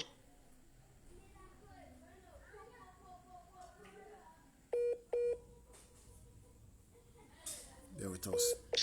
Tí màá kọ́ fún advice tí màá kọ́kọ́ fún Ṣèyí Mákindé first of all ni pé kó má try rẹ̀ rárá tó bá try rẹ̀ ó máa jẹ́ tán pátápátá and also tí mo fẹ́ káwọn àwọn ọmọ Yorùbá tí mo fẹ́ káwọn understand nísìn ó ní pé ìjà yìí a ní láti ja ìjà yìí ní ẹ̀ẹ̀kan ẹni this is the last time tá a máa ja ìjà yìí tán because tá a bá ja ìjà yìí tán in the next 3 years anybody ò ní gbọ́ nǹkan tó ń jẹ́ Yorùbá mọ́. Extension. In the next 3 years anybody ò ní gbọ́ nǹkan tó ń jẹ́ Yorùbá mọ́ rárá because these Fulani people bí wọ́n ṣe ń ṣe ní everywhere nìyẹn every country bí wọ́n ṣe ń ṣe nìyẹn ibi tó bá ti débẹ̀ wọ́n máa gba ilẹ̀ yẹn ni and then gbogbo wàhálà tó ń ṣẹlẹ̀ kò ń ṣe òkè ògùn ní wàhálà yẹn ti ń ṣẹlẹ̀ o ó ń ṣẹlẹ̀ ní so many places ló ti ń ṣẹlẹ̀ ní Nàìjíríà for example jẹ́ kí n fẹ́ yín example kan mo ṣe dé because America lè mi wà so ti yẹn and I'm a US military so ti àwọn boys ti wà á lẹ̀ dípẹ́ wọ́n ti wà á lẹ̀ dìbí so ti yẹn àwọn boys ti wà á lẹ̀ dìbí tó pé wọ́n fẹ́ ja ìjà yẹn so ti yẹn wọ́n fẹ́ ja ìjà yẹn especially àwọn Hausa àwọn Fúlàní wọ́n á lè escape lè rárá àtọ̀ this is gonna be the last time for them so ti yẹn. ẹ máa push gbogbo ẹ̀ jáde ni everything lolúkálukú máa lò jáde everything tá a bá ní la máa lò eléyìí ń ṣe à ń dẹnu mọ́ nísìn eléyìí ń sọ pé à ń dẹnu mọ́ everything tolúkálukú bá ní òun la máa lò. so ti everything tí kálukú bá ní ẹni kọ́ the last time tá a máa ja ìjà yìí lẹ́ni a lè máa ja ìjà yìí to the end ni so ti yẹn a ní láti wojú anybody mọ́ èmi làwọn ọlọ́ba dé everything ẹ jẹ́ kákọ́ ó gbàgbé tó ń jọ ọba náà kò sí nǹkan tó ń jọ ọba mọ́ ní level tá a wà yìí. Secondly, Nigeria is a scam. Kò sí nǹkan tó jọ Nigeria mọ́ rárá. Everybody wà lọ́wọ́ ara ẹ̀ ni. So ti yẹn and then ìjà tá a fẹ́ jà pẹ̀lú àwọn Fúlàní kì í ṣe òkè ògùn lásán ni láti máa ja ìjà yìí. Ó máa bẹ̀ within the city gan ṣe because tẹ́ bá bẹ mo ṣẹ̀dí láti Nàìjíríà ni tẹ́ bá lọ sínú àwọn community yẹn àwọn onímọ́tò àwọn oníbáìkì yẹn tẹ́ bá lọ sí àárín àwọn oníbáìkì yẹn tẹ́ bá wo àwọn population tó wà ń bẹ àwọn Fúlàní àwọn people from Niger ó ní gbogbo àwọn anyway iṣẹ́ tí ń lọ lórí gbogbo yẹn náà àwọn boys ti rẹ́dí àwọn èèyàn fẹ́ àwọn èèyàn máa ja ìjà yìí ẹ tó bá máa kú ló máa kú ẹ tó bá máa kú ló wà. àní la máa fi gbára wálẹ̀. because tá a bá ja ìjà yìí tá a bá ja in the next 3 years anybody ò ní gbọ́ nǹkan tó ń jẹ́ Yorùbá mọ́ anybody ò ní gbọ́ nǹkan tó ń jẹ́ Yorùbá mọ́ nǹkan tí mo ní kí n dá sétò nìyẹn. ẹ ṣé gan bàbá wa thank you very much the line is still open. We open the line so that we get more calls. Ẹ má bínú ẹ̀yin tẹ́ bá ti ń try ẹ ṣe sùúrù gbogbo yín lẹ máa ráyè wọlé ní láìpẹ́ ẹ ṣe sùúrù. The very busy line. I'm still trying to get my brother Mr. Ogun. I'm calling you again so that we can hear your voice because mo fẹ́ gbọ́ ọ̀rọ̀ Ogun ó sọ̀rọ̀ so please pick up so that we can hear your voice as well. Lẹ́ẹ̀kan sí mo kí gbogbo yín pé wọ́n ní irọ́ là ń pa wọ́n ní ó jókòó sàn ó ń parọ́ ìbá ti dé nísìn à á fojú ara wa kanra wa nígbò pé intawa gbé dání sẹ́ we are not joking it is not a joke Yorùbá là ń sọ̀rọ̀ ẹ̀ nísìn, and we will give it every push tó bá gbà òun la máa fún, every single push. +4475 94050 979. That is the number, and the line will continue to. We'll hold the line for some time so that we can get as many of you in. So that Kagbora, ẹ tó bá ti pè, ẹ bá mute the background so that kema to mani interference. Gbóhùn sókè. Gbóhùn sókè. Hey, Ogun bàbá, gbóhùn sókè ó yá, à ń gbọ́ ẹ. Mo kí mi sà, ẹ kú ètò ẹ̀gbọ́n mi, ẹ kú ètò. Ṣé gan ni? Ṣé lórúkọ Ọlọ́run? Aṣẹ́dùmarè.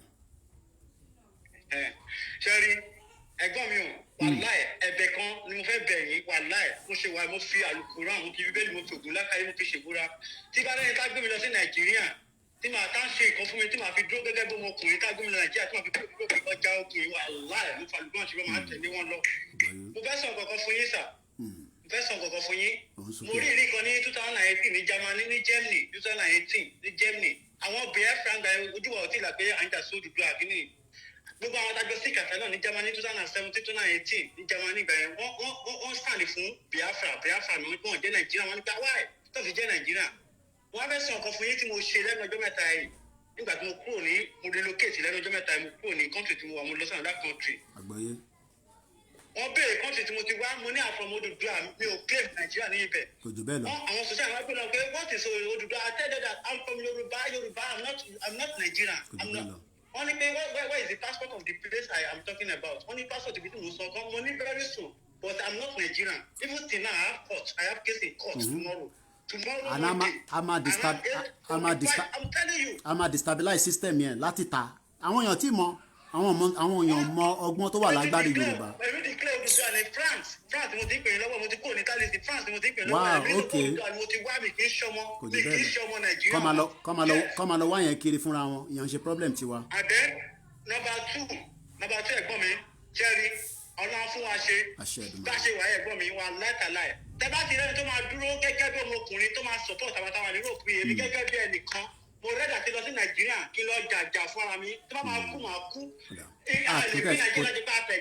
Kò tẹ̀ sẹ́ni tó máa kú nu wa gbogbo bẹ́ẹ̀ni kò tẹ̀ sẹ́ni tó máa kú.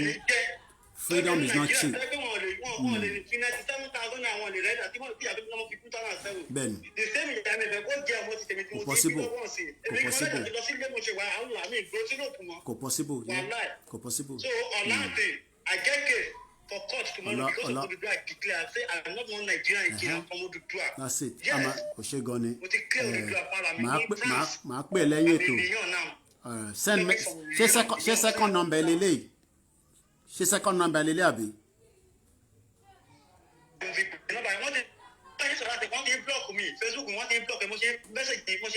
Okay, send me ní WhatsApp kí ni save number ilé so màá save lẹ́yìn ètò màá bẹ sọ̀rọ̀. All right then. Okay. Let's go straight. +4475 94050 979. Hello, +2277. Hello. Ẹ ti wọlé ẹgbóhùn sókè ẹni tó ń pè.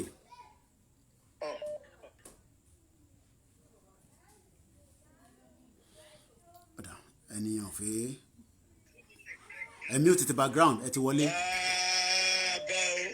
ẹ̀mí ò tètè background.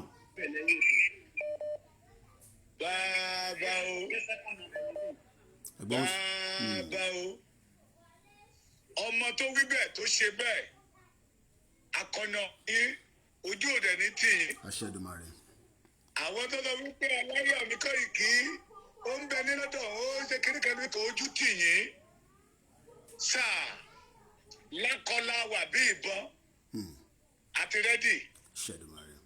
Mo máa ń sọ lórí ètò mi sà pé operation enough is enough láwa yìí. Bẹ́ẹ̀ni. Operation enough is enough fún ọ̀jẹ̀lú àwọn ọ̀ràlú àwọn ọba akótilétà àti Fúlàní apààyàn. Sà ẹ má jẹ́ gbàdúrà kíkọ́ lọ make attempt láti àrẹ́sì Sunday Igboho. Ẹ jẹ́ dánwò. Bẹ́ẹ̀ni náà ló bí ìyá ọkùnrin. Báyẹn náà máa mọ̀ wípé ẹni tó ti ọ̀ká nílùú ọ̀ka lọ́wọ́ tá a wà ìwọ́n lọ kó tó ní Yorùbá àti wá kìkì ojú àánú tó fi mú wa ní mùkúmù tìkà ló wá wà lọ́wọ́lọ́wọ́ ń sìn. Ẹ jẹ́ kájọ bẹ̀rẹ̀ information tí mo fẹ́ káwọn èèyàn gbọ́ ni pé wọ́n pè mí lọ́sàn-án pé Buratai yìí ti wà ní ilẹ̀ Yorùbá òun ló kó àwọn Fúlàní yẹn wọlé òun ló lọ dún ìkòkò mọ́ṣẹ́ yìí Mákindé wèrè ọmọ àlè akọ́tìlétà ọmọ ọ̀pọ̀ àmẹ́ government support out there killing Yorùbá people ẹni ọba tí kò bá tẹ̀lé wa ó máa bókun yìí lọ kì í ṣe pé àmúra kú kẹsà òkú ti bẹ̀rẹ̀ kí gbogbo kó jáde síta tá a bá ti jáde síta n tó wà lẹ́yìn ìkírísítẹ́nì ni mí mùsùlùmí ni mí àbálẹ́yẹ ni mí òṣù tó abẹ́bẹ́ mi ni ẹ òtí kálukú bá mú ọkọ̀ síta òtí àwọn bàbá wọn bí láyé gbé wà náà ọkọ̀ síta ṣẹ́ni tí ò gbà àti bí àṣà dúkìá lé àti ìjẹ̀sìká lé wọ́n fẹ́ pa olùbárùn ní tí àbámúra àmì pọ̀ kẹtẹ́ pẹ̀lú ìran Yorùbá mọ́. So kì í ṣe gbogbo Yorùbá ní òmúralẹ̀ àti múralẹ̀ àti múralẹ̀ dè wọ́n wọ́n á rí wa wò mí wọn àdúrà tẹ́mi gbà ní wípé gọ́ọ̀mẹ̀ntì àtẹ́ẹ̀dì pé wọ́n fẹ́ lọ àrẹ́sì Sunday Igboho tàbí wọ́n fẹ́ àrẹ́sì pé wọ́n gbọ́ pé Ọláyọ̀mí ọmọ kó Èkìtì dé wọ́n fẹ́ àrẹ́sì ẹ̀.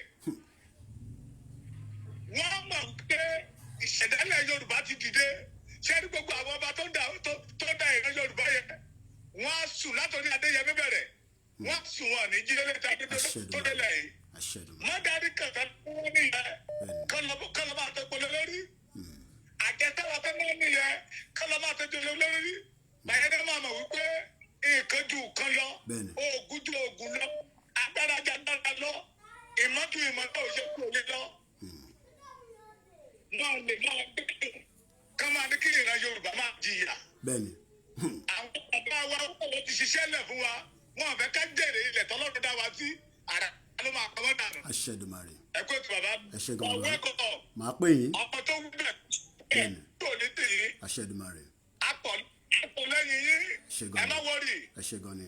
Ìṣe máa rí gbádùn rárá wọn. Màá pè yín lẹ́yìn ètò lẹ́ẹ̀kan sí orúkọ tèmi a máa jẹ́ Ọláyọmí Kóìkì mo sọ fún yín pé Hello Kóìkì. mo wà lórí ètò. Hello Kóìkì ẹ kú kútakú o. àwa ni ẹ. Hello Kóìkì kálẹ̀. ẹ kálẹ̀ mà. ó kú iṣẹ́ takuntakun mo ti pè é tẹ́lẹ̀ anyway nǹkan tí mo fẹ́ sọ ni pé ṣé àwọn ará Ìjẹ̀bú ò lè bọ́ síta kó gbé àfọ̀ṣẹ sẹ́ni pàtó sọ pé Buratai ti wà nìbàdàn kó rìn lọ́nà áwọn. Hello. mo ń gbọ́ yín à ń gbọ́ yín à ń gbọ́ yín sẹ́ mo ń gbọ́ yín màmá mi. ṣé wọ́n lè ta àkútẹ́ sẹ́nu ni wọ́n pè é kó porí ẹ̀ kó dẹ̀ rìn lọ kó wọnú igbó lọ. ní nǹkan tí mo sọ fún Dára ní alẹ́ yìí pé kí wọ́n mú kí gbogbo abiyamọ kó bọ́ síta àwọn tó bá ní gbẹ̀tugbẹ̀tu àtàwọn tó bá ní nǹkan míì lọ́wọ́ kí gbogbo abiyamọ kó bẹ̀rẹ̀ sí máa ṣépè fún gbogbo àwọn gọ́fúnà yẹn. kó bẹ̀rẹ̀ sí máa ṣépè fún àwọn gọ́fúnà yẹn torí mo tún rí lórí kinní sí pé wọ́n ti wọ̀ Ìjẹ̀bú Òde gan wọ́n ti wà ní Ìjẹ̀bú Òde. wọ́n ti yí wa ká. tó bá bí wọn dá káwọn lọ try Sunday Igboho ìgbà náà nǹkan tá kúkú fẹ́ ni pé kọ́kọ̀ tiẹ̀ fa wàhálà báyìí. àwọn wàhálà yẹn gan làwa fẹ́ wàhálà yẹn gan lèmi fẹ́ wàhálà yẹn gan làwa fẹ́ wàhálà yẹn gangan làwa fẹ́ wàá wá mọ̀ pé dánwò lóbi yẹ ọkọ rẹ. Ọlọ́run tó dẹ̀ máa mú wọn òun ló jẹ́ kó sọ pé wọ́n fẹ́ gbé ju Sunday Igboho tó bá bí yàrá yá wọn dá àti Buratai kí lọ arrest ẹ̀. ìbáwá ti dé sálẹ̀ nísìn èyí lọ́rọ̀ pa ìṣe ọlọ́pàá yìí là ń ṣe ni. kó má rò pé bóyá Yorùbá ti tẹ́lẹ̀ lélẹ́yìí o kò ṣe Yorùbá ti tẹ́lẹ̀ o. ó ṣe Yorùbá ti tẹ́lẹ̀ o kó má dẹ̀ rò pé bóyá ẹnu wa ò kó ẹnu wa ti kò. tipẹ́tipẹ́. wọ́n kàn tún fẹ́ politics láti fi dàrí wa ṣùgbọ́n wọ́n tọ́ ẹ má tẹ̀ máa ṣe ẹgbẹ́ yẹn tó bá ń sọ pé nu ọkùnrin kọ́ má ṣàṣùpara everybody tó fẹ́ dira kó dira bẹ́ẹ̀ni. tàbá fẹ́ rí tẹ́ pé wọ́n ní àfọ̀ṣẹ lọ́wọ́ kí gbogbo wọn gbé síta kí ni orúkọ kí ni ìbọn jẹ́ ṣe báwọn bàbá wa wọ́n máa ń sọ pé kí ni orúkọ kí ni wọ́n ní nǹkan tí ìbọn jẹ́ wọ́n ní nǹkan tí àwọn ta kì í jẹ́ bó bá ti dé ẹnu ọ̀nà ní kò tiẹ̀ gbọ́dọ̀ ṣiṣẹ́ ni. màmá mi ẹ ń lọ jìnnà ní ẹsẹ̀ gbogbo ẹ̀ ló máa jáde. àwọn oníkọ́ ara wọn ní kọ́ máa yìnbọn para wọn. ṣe gan màmá mi. ẹ kú iṣẹ́ ta tó tako orílẹ̀-èdè appreciate gbogbo nǹkan tẹ́ ẹ ṣe ni ọlọ́wọ́ adẹ̀ fún gbogbo àṣẹ ìpọ́nrọ̀ ọlọ́wọ́. àṣẹ Èdùmàrè. All right. The line is still open. So that we continue the program so that we can get more calls coming in as well. So Egbon's okay. Alàgbà tó ń pè. Mr. Kuite Kale. Kale. Àwa ni ẹ. Nǹkan tí mo kàn fẹ́ sọ sí ìmọ̀tẹ̀lẹ̀ ni pé mo listen mo gbọ́ nǹkan tí Mr. Ogun tó sọ tó nù ń wà láti òun wà ní France. So nǹkan tí mo rí sí nǹkan tí Mr. Ogun tó sọ fún wa ní bẹ́ẹ̀ni ọmọ Yorùbá nǹkan dáadáa èmi gan níbi tí mo wà táwọn èèyàn bá fi gbé. Yeah, we're gonna start declaring pé àkínṣe Nigerians ṣẹ́rí tó ń bọ̀ èbí mi ti sàn yín tẹ́lẹ̀ tẹ́ bá yẹ pé follow ẹ má bínú tẹ́ bá yẹ pé bá follow wa ní October 1st ẹ lọ gbọ́ broadcast mo sọ̀rọ̀ pé àti ta a máa destabilize Nigeria láti ta a máa destabilize ẹ̀ but kò wá ní ṣe pé láti ta àtúwà fi ń yé wọn sẹ́ pé àwa kan nìkan àwa kan àti désàlẹ̀ láti wà pẹ̀lú bàbá wa Chief Sunday Igboho pẹ̀lú gbogbo àwọn tó ń ṣe ọ̀rọ̀ Yorùbá nation awareness la ṣe ń bá lọ but tíjọba bá ní awareness yẹn ti tó ìjọ tó bá sọ pé ó ti tó yẹn náà ìjọ yẹn náà ni wàhálà bẹ̀rẹ̀ nìyẹn awareness là ń bá lọ tó bá dẹ̀ sọ pé ó ti tó that means pé from that point of entry yẹn gangan la máa bẹ̀rẹ̀ wàhálà ẹgbọ́n sókè alàgbà tó ń pè. Mr. Koiki so nǹkan tí mi kọ́ máa sọ ni pé ṣé mọ nǹkan tó ṣe nípa ọ̀rọ̀ Sunday Igboho àti Ṣèyí Mákindé bó ṣe wà yẹn ogun máa pa ìyá ẹ̀ ogun máa pa gbogbo àwọn ẹbí ẹ̀ a máa da ilé tó lóun ní a máa. alẹ́ yẹn tẹ́ ní láti máa sọ gbogbo tá a máa ṣe ẹ̀yin ò ní láti wọ́rí ara yín ẹ̀yin ò ní láti wọ́rí ara yín wọ́n ní dánwò ló bí ìyá ọ̀kẹ́rẹ́ lọ́sọ so generation MK Abiola lọ́pẹ́ ni.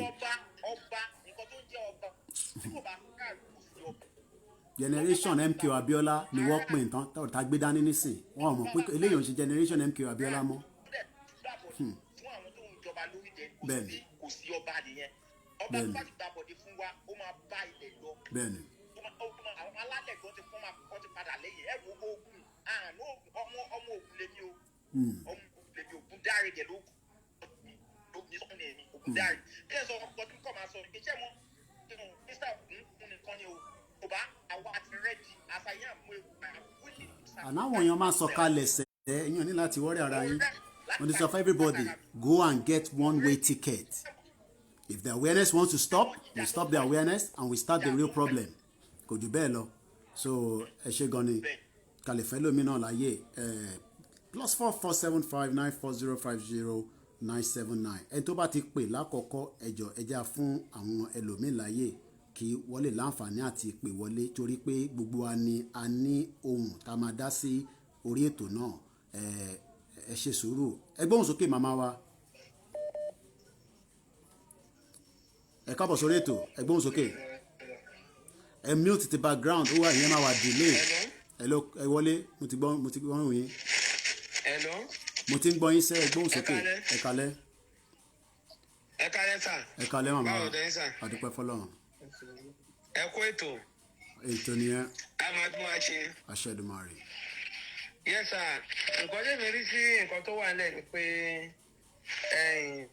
bí gbogbo ẹ ṣe ń lọ yìí èmi ti pé kí àwọn youth àzìní ẹ ṣáàrí nílẹ̀ Yorùbá ń sìn ní gbogbo skul pátá àwọn fraternity wà ẹyẹ ààyè àké gbogbo ẹ àzìní pé bí a kí wọn bá lè lọ sí àwọn skul yẹn lọ́tún lọ́sì gbogbo àwọn tọ́tọ́ mọ́ ẹ̀ kí wọ́n come together so èmi náà believe pé yẹn náà á tún assist nǹkan tó wà nílẹ̀ yìí.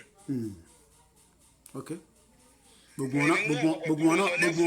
wọn là ń engage là ń bá sọ̀rọ̀ gbogbo wọn là ń bá sọ̀rọ̀ là ń engage so we're working around the clock to speak to as many Yoruba people that this fight is for everybody ìjà gbogbo wa ni kò ń ṣèjà tèmi nìkan kò ń ṣèjà tẹ̀yin nìkan every single one of us and we must never miss this opportunity tàgbé dání a máa ṣílẹ̀kùn yẹn opportunity tàgbé dání a máa ṣí ilẹ̀kùn yẹn ẹni tó bá tì látẹ̀yìn á fi pa á fi já nítorí pé ìtàgbé dání ó ju èmi lọ ó ju ẹ̀yin lọ but ìrànwọ́ gbọ́dọ̀ parẹ́ ẹ ṣé gan ni because of time constraint let's go straight to the next caller hello caller ẹ bá ṣe ní kọ́mọ́kọ́mọ́ +447594050979 hello caller America ètò ni ẹ à ń gbọ́ yín ètò ni ẹ bàbá mo rí yín bẹ́ẹ̀. ọlọ́run bá a dúpẹ́ fún gbogbo yín o. Ṣèdùmarè. ọlọ́run bá a dúpẹ́ fún. bá a mọ̀ wípé ní tí democracy tó máa mú wá fún wa lélẹ̀ yìí a ní kúkú lọ fún democracy. bẹ́ẹ̀ni bẹ́ẹ̀ni. ṣé wàá bẹ̀rẹ̀ ṣé ń gbọ́ mi. ní loud and clear loud and clear à ń gbọ́ yín. a mọ̀ wípé ní tí democracy tó mú fún wa lélẹ̀ yìí lọ fún democracy. It's unfortunate that our organization. Oye. Agboye. It's unfortunate that our organization. 1 day ago. 1 day ago. Inside the Ìjẹ̀bú lọ́dọ̀ Kọ̀tún. À ń gbọ́ yín. À ń gbọ́ yín loud and clear.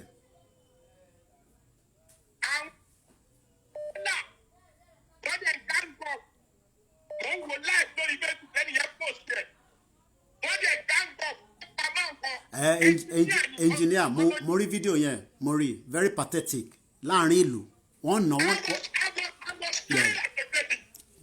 nà pa tó fi kú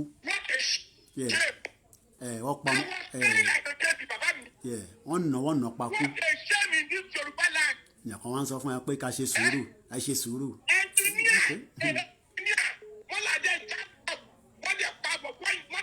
bẹ́ẹ̀ni ó ṣe lose ìyàwó ẹ̀ 1 month ago very pathetic wọ́n dẹ̀ ń wò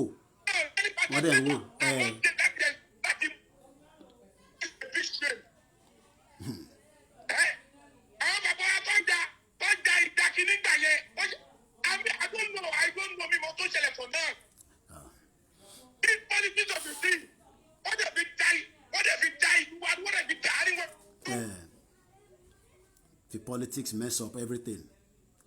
Democracy is a fraud.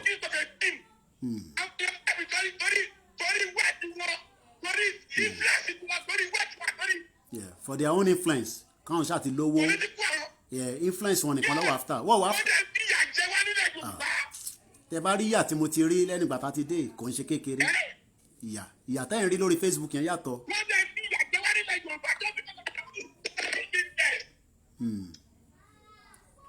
Ẹ̀rí ìyà. Nínú tó lọ sí ìdè brother life láìsọ̀rọ̀ brother life. My goodness. wọ́n nà tẹ́mi fi bọ́lá rẹ̀. Mi ò sọ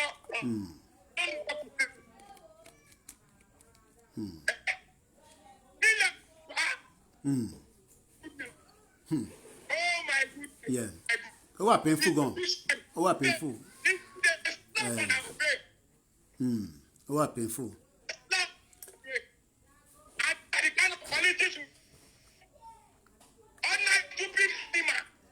Ó wà painful.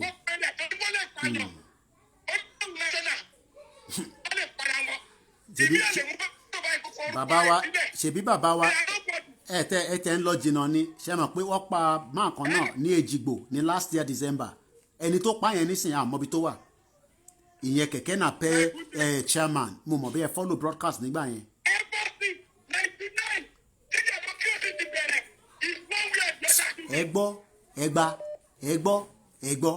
ẹgbọ́n wín ní ṣe rẹ̀ pé eré là ń ṣe nígbà tá à ń pariwo nílùú òyìnbó ẹ ní ibi London ló wà ló ti ń pariwo ó lè wálé láti wá pariwo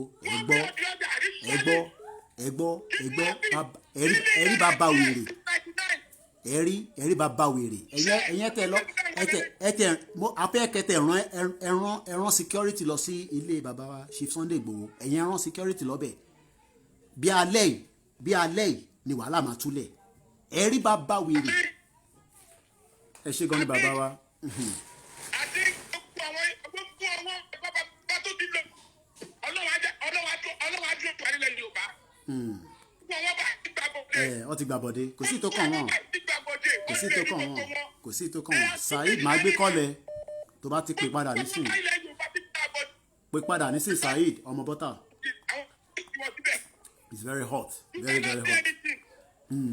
Sometimes ago one woman was saying alálẹ̀ ilé òun ló gbé. wọ́n máa ń sọ pé alálẹ̀ ilé òun ló gbé technically ilé ló ń gbé torí pé kí alálẹ̀ kó ló ju àwọn ọba yìí mọ́ alálẹ̀ kó ló ju àwọn náà lọ́ra wọn. gbogbo àwọn ọba yẹn ọlọ́run á bá wọn wí. àṣẹ dùnmọ̀ àṣẹ àṣẹ. gbogbo àwọn ọba lẹ́yìn ọba ọlọ́run á bá wọn wí torí ọlọ́run. àṣẹ àṣẹ gan bàbá wa ẹja tó fẹ́ lómi láàyè ẹṣẹ gan ni bàbá thank you very much ẹṣẹ gan ni bẹ́ẹ̀ ni ẹṣẹ gan ni ẹṣẹ gan ni. Saheed ọmọ bọ́tà pè padà torí mo mọ̀ pé nẹ́tíwọ́ọ̀kì ibi tó wà yẹn kò dáa àwọn warriors kò ń ṣòwò nìkan mo kí gbogbo yín pé ẹ káàbọ̀ ẹ kúlé àfitìfẹ́tìfẹ́ la fi ń tẹ̀lé gbogbo yín mo sọ fún yín sẹ́ẹ̀ pé àfi tí bá yẹ pé orúkọ tèmi ò kì í ṣe Ọláyọmí Kóìkì gbóhùn sókè akọni ọkùnrin. akú ètò ọ̀dà mi sẹ́rí èmi ò fẹ́ dá sétò lálẹ́ yìí fún àdúrà pé tí adẹ́fẹ́ máa jáde lójú mi mo pe ẹnìkan pè mí ẹ̀lú èmi mo pe ẹnìyẹn ẹ mọ̀ gẹ́gẹ́ bí ẹlẹ́ran ara ó ní ẹnìyẹn láìkí mi gan ó ní ṣé Yọ̀mí tó ń tẹ̀lé kò ní disappoint ẹ báyìí Saheed ó ti gbẹ́mí lẹ́nu ìjú mo ní kò ní disappoint mi kò ní disappoint mi ṣérí condition tí mo rí lálẹ́ mo wá pe ẹni yẹn mo wá sọ fún ó ní congratulation mo ní mo sọ fún ẹ pé Yọ̀mí ò ní disappoint mi I'm so excited bọ́dá mi ẹ wò ó. ọ̀rẹ́ gbogbo yín sẹ́ẹ̀ àsọ fún yín àṣeré ibi tó wà yàn dá network 419 country ṣe bó ṣe ń ṣe láti ìjọ náà ni bó ṣe máa ṣe ni àṣẹ Èdùmàrè. àwọn alálẹ̀ wọn. àmín àmín àmín kò ṣe takuntakun àbúrò mi àtàtà nìyẹn gbogbo yín pátápátá ni mo kí ẹja fi ọmọ bọ́tà sílẹ̀ line sí open let's hear from you wọ́n ní gbogbo wa náà ni a ní ọgbọ́n la ní òye èmi ò lè dá ṣe o we're all gonna do it collectively. Don't worry about me.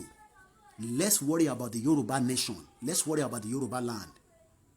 Tẹ́ bá ń worry nípa èmi, àwọn tí ó wà ní orí ilẹ̀ yẹn ń kọ́. Tó bá jẹ́ pé wíwọ́rì tèmi lẹ̀ ń worry ni, èmi á jókòó sí ìlú òyìnbó. Màá máa jẹ burger, màá máa jẹ ice cream. But àwọn tó wà lórí ilẹ̀ òun là ń worry fún àti generation wa. Ẹgbọ́n sókè alàgbà tó ń pè wá láti Germany. Hello Mr. Koyu. Hello Mr. Koiki á dáa fún yín.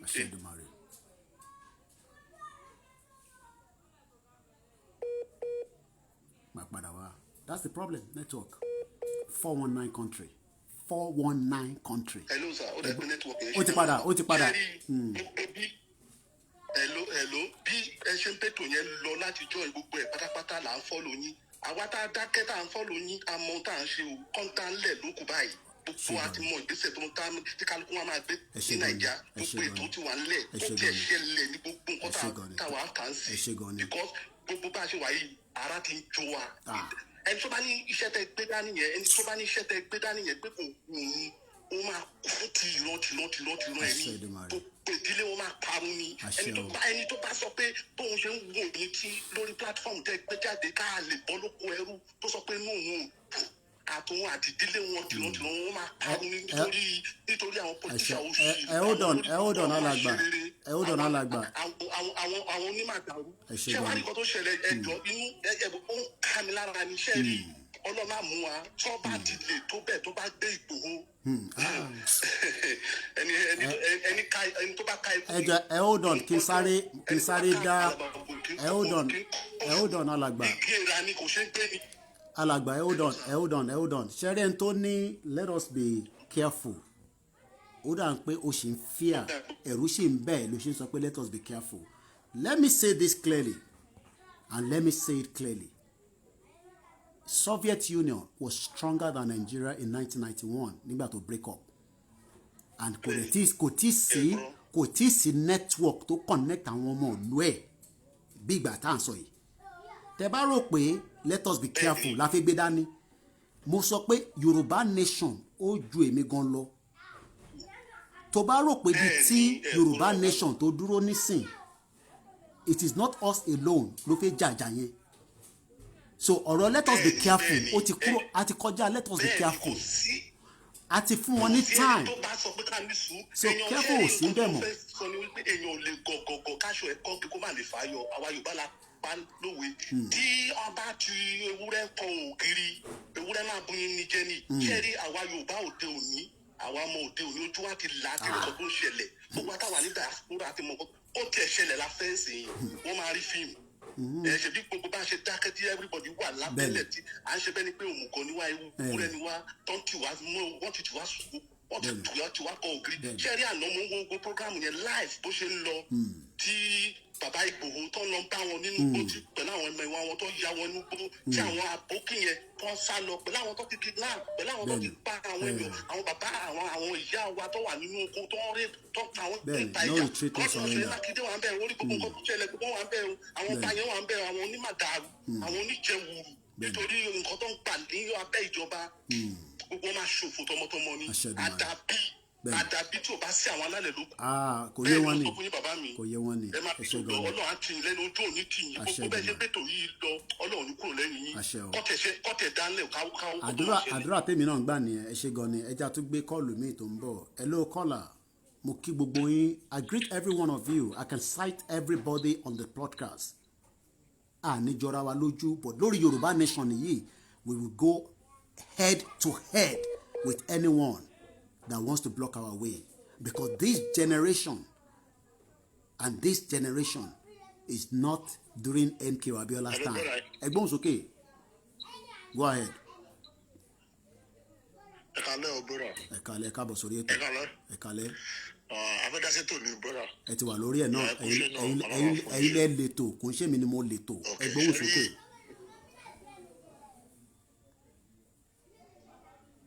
ṣẹ́rí ìgbàlódé sọ lórí ọ̀rọ̀ tó ń ṣe ẹ̀yìn pé ó dà pé àwọn gómìnà ẹ̀ ó dà pé ọ̀pẹ gbogbo kìíní eré lọ́rùn pé ara wọn bá ẹ̀ ṣẹ́rí kìíní ìdáyé sọ ẹ̀ dájú lóòótọ́ gbogbo àrẹ ẹ̀rọ náà wọ́n fi pé bí eré láàzì ṣe àbí ìbọn tó ń ṣe tọ́lọ́kọ̀ àfikún àbí ó dà pé ẹ̀rọ náà kò ṣe táwọn máa ṣe é sí pé àwọn ọmọ lílé mú báyìí wọ́n máa pa wọ́n máa pa wọ́n ní o ó dà pé náà ló jù àwọn ọmọ ọba ti ń pa wọn ó dà pé orí wọn pé wọn tó ṣe lọ ọ máa gbọ́ kí ló dé náà wọn láti pọ̀jù náà. wàhálà ó pọ̀ níta ó pọ̀ nínú ilé you don't know what our ẹ mọ ìyà táwọn tó wà nílé ẹ mọ ìyà tó fi wọ́n sí ẹ lè mọ ìyà yẹn.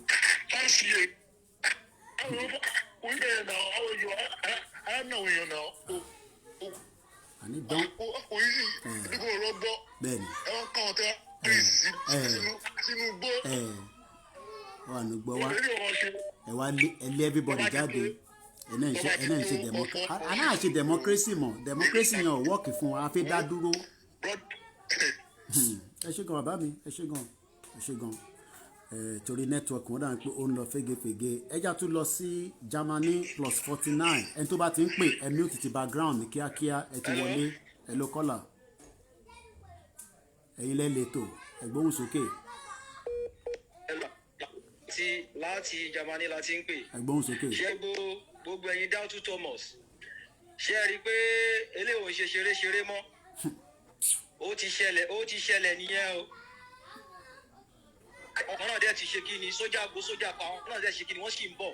bẹ́ẹ̀ni. ẹ ti understand ṣé rí gbogbo ẹ̀yin ọba ilẹ̀ Yorùbá báyẹn ṣe mọ̀ pé pariwo láti last year láti pariwo fún pé ó máa ṣẹlẹ̀ láti wọ́n ní ó dẹ̀ ti ṣẹlẹ̀ náà nìyẹn orí ẹ̀yin ọba yẹn ní ilẹ̀ Yorùbá láti máa bẹ̀rẹ̀ because ẹ̀yin gangan lẹ gba ìbọ̀dẹ̀ ní ilẹ̀ Yorùbá yẹn confam ẹ̀yin lẹ gba ìbọ̀dẹ̀ gbogbo ẹ̀yin gómìnà ilẹ̀ Yorùbá yẹn orí yín láti máa bẹ̀rẹ̀ kẹta ẹ lọ gbé Sunday Igboho ṣe mọ̀ pé nǹkan kan náà ló máa fa kankan ẹ lọ dá ìkẹ́ lọ gbé Sunday Igboho òòṣà ló sọ̀rọ̀ láti Jámánì. mo ti gbóhùn yẹn. pariwo fún yín láti ọjọ́ yìí pé nígbà tí kìnìún tó ṣì fresh a ti ń pariwo fún àwọn pípì wọn àti wà ńlẹ̀ wọ́n ti ń wọlé wọ́n ní kó kàn án. yìnbọn ti ẹ gbọ́ ó ti wọ́n freshin ẹ máa rí i pé ó ti di fíì. gbogbo ẹ̀yin ìgbà máa ṣe kí ọkọ̀ ti wà nù Nàìjíríà yẹn àwọn ọkọ̀ náà ṣe kí. bẹ́ẹ̀ni àwọn èèyàn ti wà ń sálẹ̀ silent àwọn èèyàn ti wà ń sálẹ̀. àwa ni ó gbà kí ẹ mọ̀ pé púpọ̀ la ní ẹbí ní ilẹ̀ Yorùbá yẹn a ti kó wa ṣe àwọn tó wà Nàìjíríà yẹn sì a ní láti dá owó a ní ìdí owó fún àwọn tó lọ tó fẹ́ máa tó ń jáde yẹn sì wọ́n níyàwó wọ́n ní ọmọ. full equipped we need to fully equipped every one of us.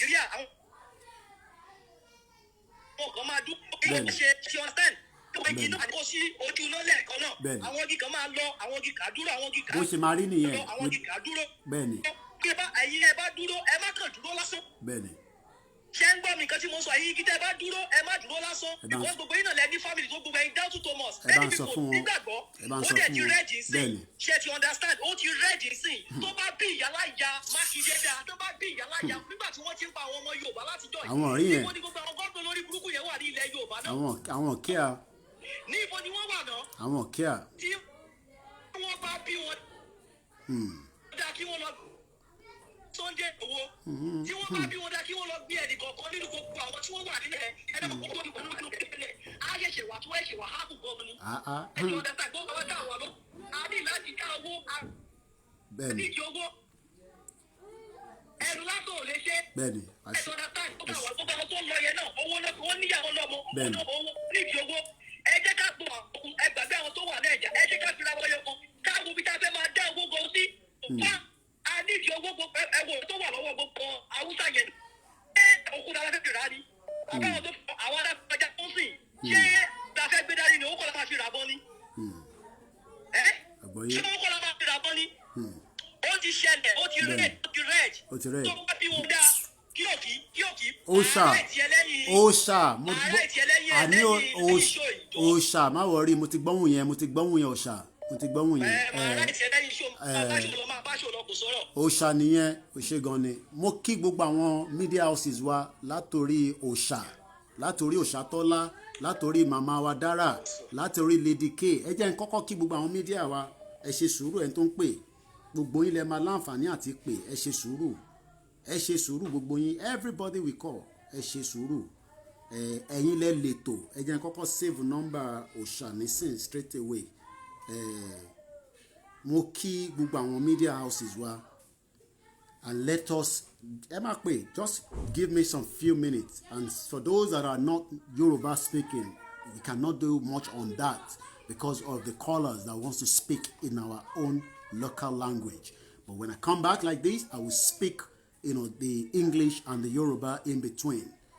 We won't take calls for a few minutes. Let me first appreciate every media, even if I don't remember all their names, every media that stood up and say a Yoruba nation is what we want.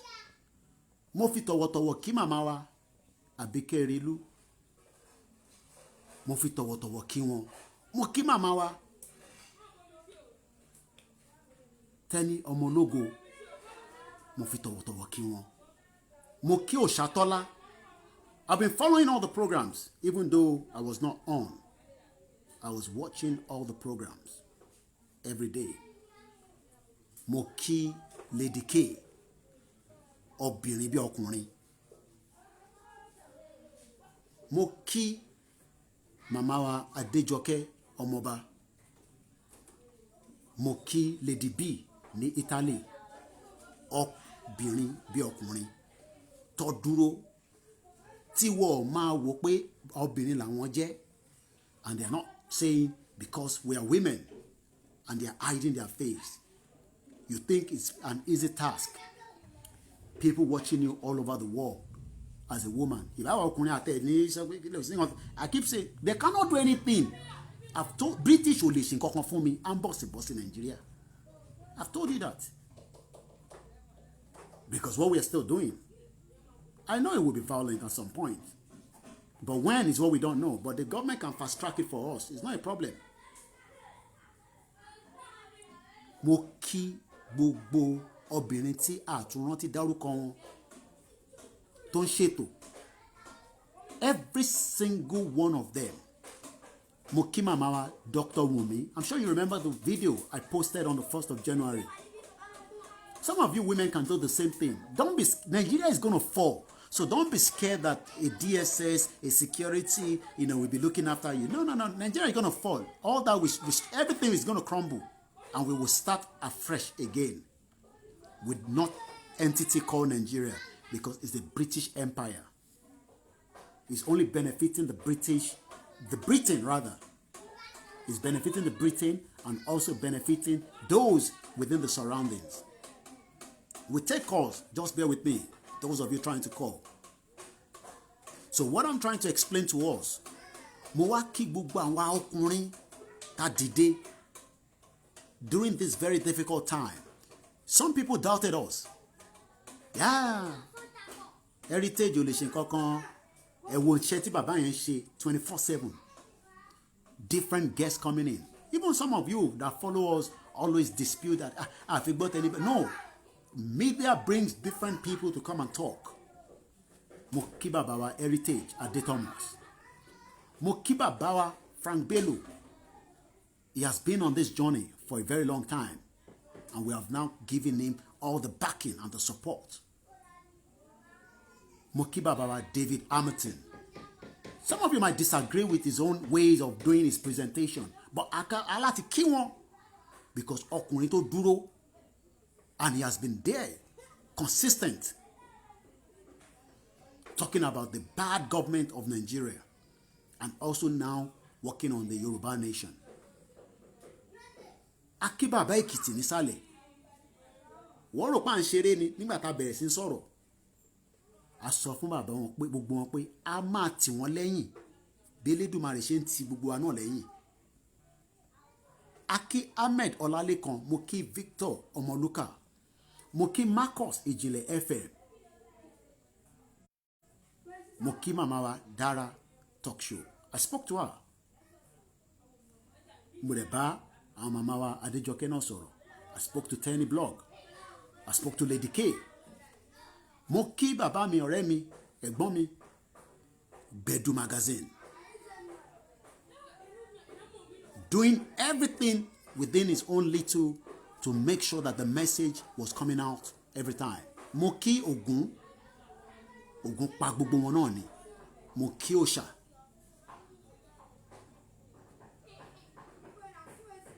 Akí ẹ̀yin náà tẹ́ ń tẹ̀lé wa, every single one of you that believe in us, that stood with us during the very difficult time.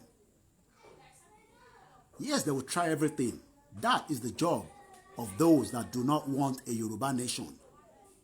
They will make every effort to crumble what we are doing. But we told them that we will not back down. Yeah. Ntiki Mama Wadara. Mama Wadara. Ọmọlúkà, ó ṣiṣẹ́ takuntakun. A dẹ̀ kí gbogbo ẹ̀yin tẹ́ ń ṣiṣẹ́ lẹ́sàlẹ̀. Every bàbá ròpọ̀, bàbá tó dá. Kódà ó yẹ ká wà nínú meeting kan pẹ̀lú wọn ní 9 o'clock, but because I have to come out so that I can tell the federal government that we are on ground and we are not joking. And we are not scared. And we can never be scared of human beings. I can't be scared of anybody. Why should I be scared of them? Mo kí gbogbo àwọn tó ń ṣiṣẹ́ nísàlẹ̀ ní kélébé.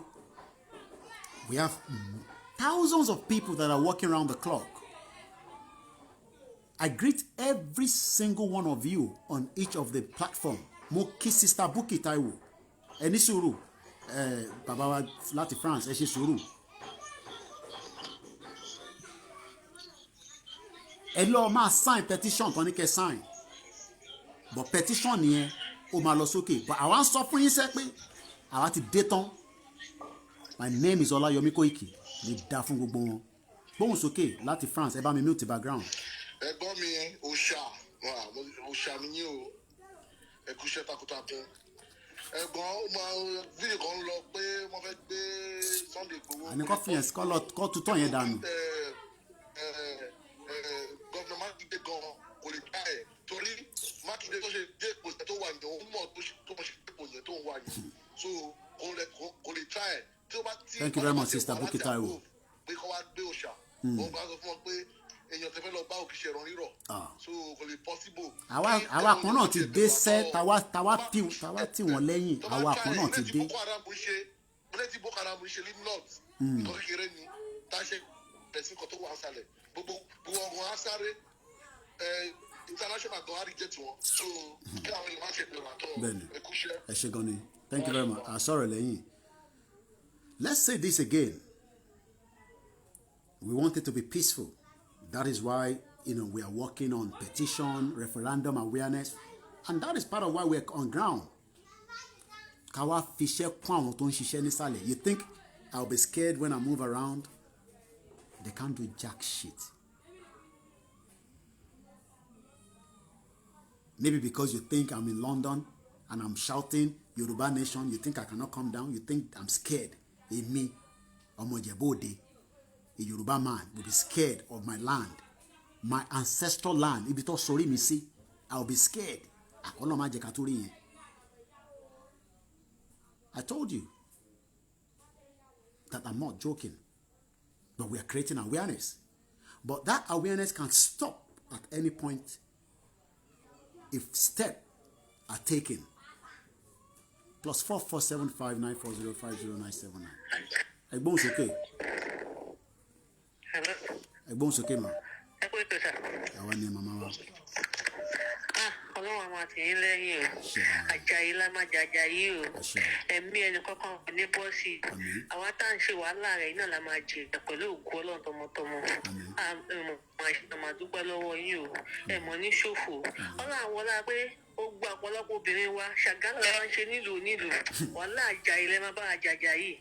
Àjàyí lẹ́ máa jà. Ẹ̀mí ẹni kankan kò ní lọ sí i. Ẹ̀mí ẹni kọ́kọ́ ní bọ́ọ̀sì pẹ̀lú ògùn ọlọ́ àtàtìlẹ́yìn ànábì wa Muhammad wọ́n á bẹ̀bẹ̀ pẹ̀yìn àfáà tó yọ lọ́wọ́ àti ànábì wa Muhammad ọlọ́wọ́lá bíbí ànábì ẹjọ́ ẹ̀tì wá lẹ́yìn ẹjọ́ ẹ̀tì Yorùbá lẹ́yìn ẹjọ́ ẹ̀wọ̀n bí Mẹ́dínà ṣe rí ta ló ń ṣe Mẹ́kà níbẹ̀ owó ṣe rí ẹjọ́ ẹ̀tì wá lẹ́yìn ẹjọ́ ẹ̀yin Christian mo fi bíbí Jésù mo fi bẹ̀ yín ẹ̀wọ̀n la pé Jésù ọjọ́ mọ̀ yanu ẹjọ́ ẹ̀dìdì ẹ̀tì wá lẹ́yìn ẹjọ́ ẹ̀wọ̀n lọ́la pé a lọ ń ṣiṣẹ́ káàkiri gbogbo ìlú onílù gbogbo àwọn tó wà ní kọ́ńtì mi gan òjò pé ṣe ẹrú làwọn náà ń ṣe wọn bí wọn dá kán máa lọ ibi iṣẹ́ ń jọkàn ẹni tó bá léètì ibi iṣẹ́ ń jọkàn ó ní kan tó ń fojú wọn rí àwọn táwọn ṣe ṣàgálà níta yìí náà ó ní tó ń fojú wá rí ẹgbẹ́ ìdílé ẹtì wá lẹ́yìn bàbá Koiki ẹ̀ẹ́dẹ̀jọ́ gbogbo bí tẹ́ bá ń pè kó gba àwọn ọba wa olórílẹ̀-èdè wa tán lè gbà jáde kó nínú kọ́ńtì Nàìjíríà yẹn ẹjọ́ gbogbo bẹ̀rẹ̀ tẹ́ bá ṣiṣẹ́ dé kọ́ búlọ́ọ̀kù gbogbo ẹ̀ kọ́ máa rí ibi lọ ẹjọ́ búlọ́ọ̀kù gbogbo ẹ̀ kọ́ máa rí ibi lọ ẹjọ́ pẹ̀lú ògùn Ọlọ́run Àjàyí la máa jàjà yìí pẹ̀lú àṣẹ Ọlọ́run Àjàyí la máa jàjà yìí Ọlọ́run àwọn ọlọ́ igun ẹ̀yà àgbáńlá yìí tán ti ké fátíà láàárọ̀ yìí tán ti ké pírẹ́sì àlọ́ láàárọ̀ yìí táwọn ìṣẹ̀ṣe náà ti ṣe tiwọn lónìí Àjàyí la máa jìjà yìí ẹ tó bá sọ pé àní lọ ẹjẹ rẹ láti rúbọ pẹ̀lú ògùn Ọlọ́run ẹ kú ṣẹta. I greet every one of you. I greet my beautiful mother. And I greet all my family. Those that believe in what I do and those that don't believe in it. This is a big task that is bigger than me. A Yoruba nation is non-negotiable. And we are not joking. Hello, caller. Ẹ̀gbọ́n sókè. Inú mi dùn láti gbóhùn. In fact, I'm very happy that we are in that country. Because they think that wípé èdè bẹ́ẹ̀ yẹn, wọ́n mọ̀ pé lè bá bọ́ ọmọ ìfọ̀ ọmọ lẹ́rù. mo ń gbọ́ yín ó balẹ̀ rúti ó balẹ̀ rúti. àwọn tó bá bọ́ ọmọ ojú fọmọ lẹ́rù àwọn olórí burúkú gbogbo tó fẹ́ máa halẹ̀ mọ́ wa lórílẹ̀‐èdè wa wọ́n fẹ́ máa dún mọ́ wa lórílẹ̀‐èdè wa tó wọn kọ́ lọ́ọ́ máa gbogbo wa bẹ́ẹ̀ni wọn ò ní list gbogbo àwọn tó bá ní kílò olùdó àmà tó ní gbogbo ẹni tó bá ní kílò olùdó àmà tó ọlọ́wà àtẹ̀jẹ̀ wọn olùkọ́ àṣẹ o ọlọ́wà àtẹ̀jẹ̀ wọn ògùn máa pa wọn ọ̀yá pa wọn wọn tó ní àṣẹ o wọn ṣe àṣẹ ẹ o máa bá jẹ́ ọlọ́run wà lẹ́yìn àyàfi tó bá jẹ́ fẹ́ni tó bá ti bẹ tó bá lòdì fún mi yóò gbà. inshallah inshallah ẹ ṣé gan ni ọlọ́run wà lẹ́yìn ẹ ṣé gan ni ẹ ṣé gan ni tẹ̀síwájú ẹ ṣé ọlọ́run wà gan ni lẹ́yìn gbogbo òdùdú àpátápátá tó wà lẹ́yìn. inshallah èmi lọ́wọ́ inshallah fún anijọ́ tí mo rálẹ̀ mẹ́rin inshallah inshallah inshallah we must use this fight. àmín we must àmín fight we àmín must fight. àmín àmín ó yẹ wá pé gbogbo àwọn tó bá ní ìṣòro àti máa padà nù ìgbà táwọn wòlé yẹn ṣe tí wọn rí nǹkan kan. ẹ má dá wọn lóhùn ṣe jẹ́ bàbá wà fẹ́ẹ́ rí pálẹ́tì wọn ní ogun. ẹ má dá wọn lóhùn wọ́n fi fast track ẹ̀ ní wọ́n fi fast track ẹ̀ ní ẹ ṣé gan ni thank you very much máa jó wọn rùn ní kán gbìyànjú ẹ̀ kó àwọn nǹkan tó fẹ́ ṣẹlẹ̀. ẹ ṣé gan ni ẹ ṣé ayé gan ni wọn á bàjẹ́ ni wọn àmín ní àmín gbogbo àwọn ọlọ́pàá tó fẹ́ gbàbọ̀dé fún wa iná máa jó. àmín ẹ má bínú torí we can take more calls hello caller from US ẹgbọ́n sókè ṣe bí ṣe ní sá ẹ káàtó sá. ẹ káàbọ̀ sórí ètò hello sir. à ń gbọ́ yín. yes sir. Mr. David lọ sọ̀rọ̀ ẹ sá ẹ wo mo dúpẹ́ lọ́wọ́ Ọlọ́run fún yín mo dúpẹ́ lọ́wọ́ Ọlọ́run fún gbogbo àwa ọmọ Yorùbá tá a ní ọkàn rí tí ó mú wa ká gba Odùduwà nation tá a dẹ̀ ń ṣiṣẹ́ lé lórí mi ò sọ̀rọ̀ àwọn èèyàn tó ń gbàbọ̀dé fún wa sáà ṣẹ́rí sá kínní kan ṣẹlẹ̀ lọ́sàn-án ìbọn mi ò fẹ́ mẹ́nu lọ síbẹ̀ bọ̀ tún kọ́kọ́ mo kàn fẹ́ sọ ṣẹ́rí mo máa ń wo àwọn èèyàn tó máa sọ pé ẹ má bu ọba ṣé yẹn ẹ sá ẹ jọ̀wọ́ ẹ sọ fún mi báwo la ṣe fẹ́ rí gáàdọ̀ ọba nígbà tó bá fail láti meet up obligation ẹ̀ ṣé yẹn sá báwo ṣé ọba tó ń yin ráńtà ní kémi rí kí n dọ̀bálẹ̀ ni àbọ̀ ọba tó lọ fi 15 million ra fọ́ọ̀mù lẹ́pẹ́ àwọn èèyàn wọ́n ra fọ́ọ̀mù ìjọ wọ́n ra fọ́ọ̀mù wọ́n á lọ fi fọ́ọ̀mù wọ́n ṣe pé ẹni tó máa mú wọn bí ọba ṣé ìyẹn tẹ́lẹ̀ ní kí n yóò mọ báwọn èèyàn wá ṣe ń rí ṣé ìyẹn náà fẹ́ sọ pé kí n rí kí n dọ̀bálẹ̀ pé kábíyèsí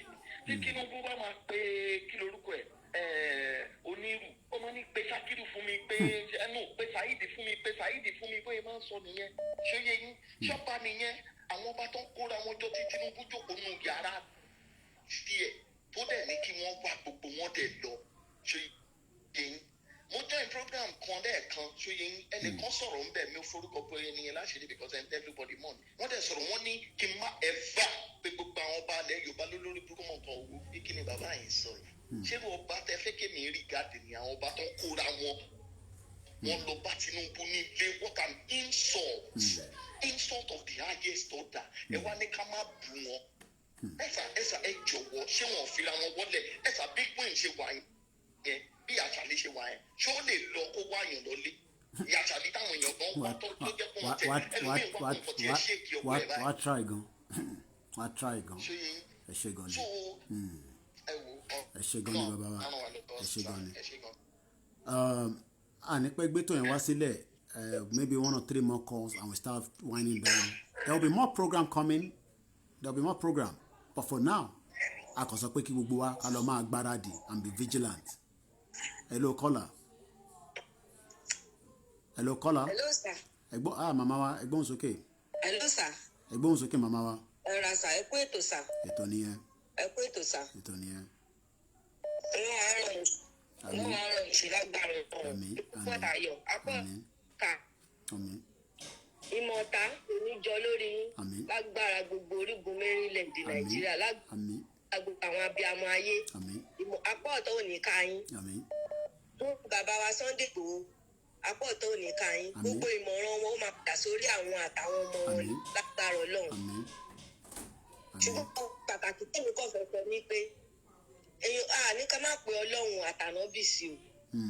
gbọ́ kọ̀ọ̀kan tèmi mọ̀ ní pé ogun lákàáyé gbogbo àkókò tó àti yẹn ó yẹ ká máa jí dìde.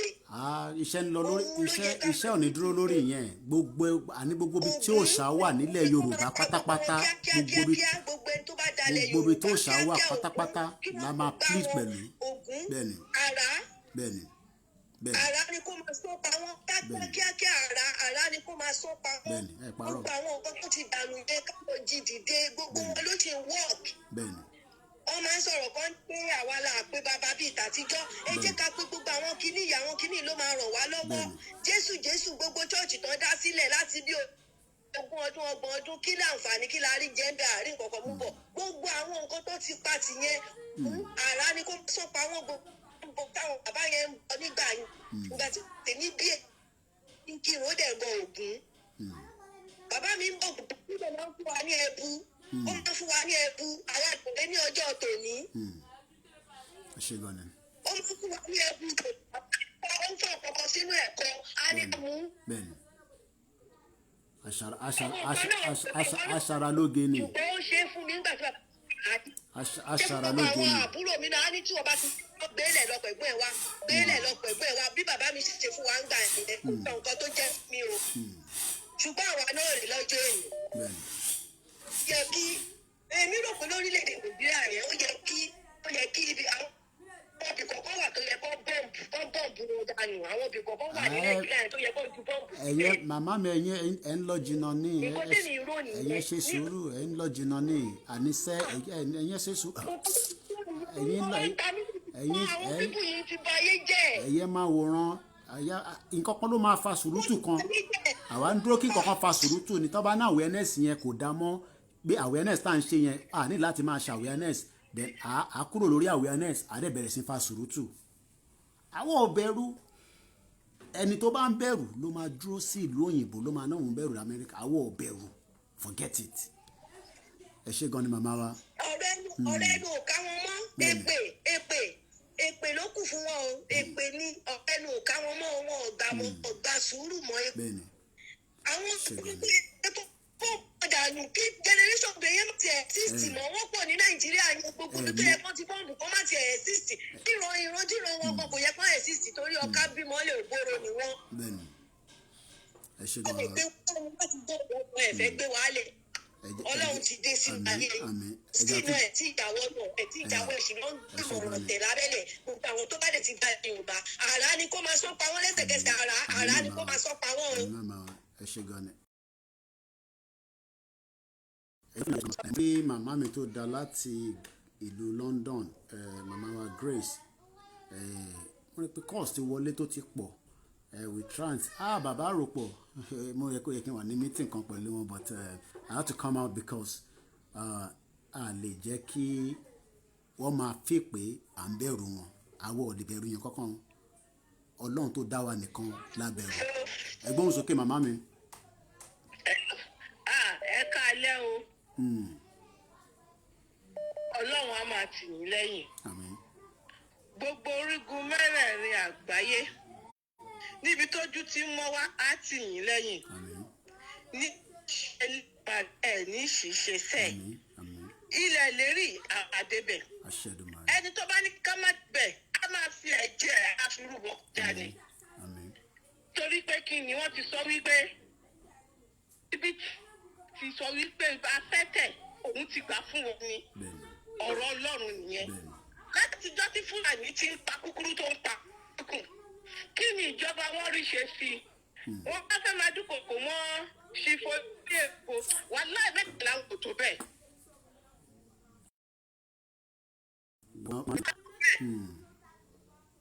kò rán anything. àlá tí ò lè ṣẹ ni. bẹ́ẹ̀ni wọn lè fi ẹdẹrù bá wa. gbogbo abiyamọ ayé àwà lẹ́yìn yín. ẹ ṣé gan ni. gbogbo àgbájọpọ̀ obìnrin ayé àwà lẹ́yìn yín. àfi tí kì í ṣe obìnrin ló bí onítàn tó bá rí sọ any one of you. ẹni tẹ́lẹ̀ sọ apàpàlà pa ni. ó rò nítorí pé kí ni orò náà fi máa ń lé gbogbo orú wọn kúrò nílùú gbogbo àwọn Fúlàní yẹn ó rò láti máa lé wọn kúrò gbẹ̀yìngbẹ̀yìn nílẹ̀ Yorùbá yẹn ó rò láti máa lé wọn nítorí ọmọ Ìjẹ̀bú bẹ́ẹ̀ bọ́ta Ìjẹ̀bú ni a máa yí àgbà orò síta fún wọn ni a mọ̀ fọ ọ̀rọ̀ wẹ́ẹ̀ ti kúrò ní kékeré. bẹ́ẹ̀ni ti kúrò ní kékeré. ó ti kúrò ní kékeré ìwé ìṣòro ṣe.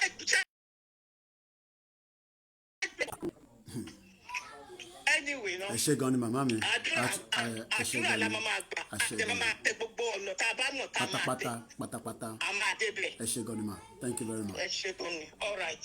Sherry, the last caller, let me say this. Some of us don't know the power of what we have as diaspora. The last caller, she's engaging the Labour Party in UK on behalf of this Yoruba agitation. Ìwọ wá jókòó, ó ní àwọn Koiki nìkan ni kó máa ṣiṣẹ́ yẹn. No, iṣẹ́ gbogbo wa ni is a collective effort. Myself and you, ẹ má wà wá as special. No, we are just the same. I am not scared of anything. I've told you that since March last year.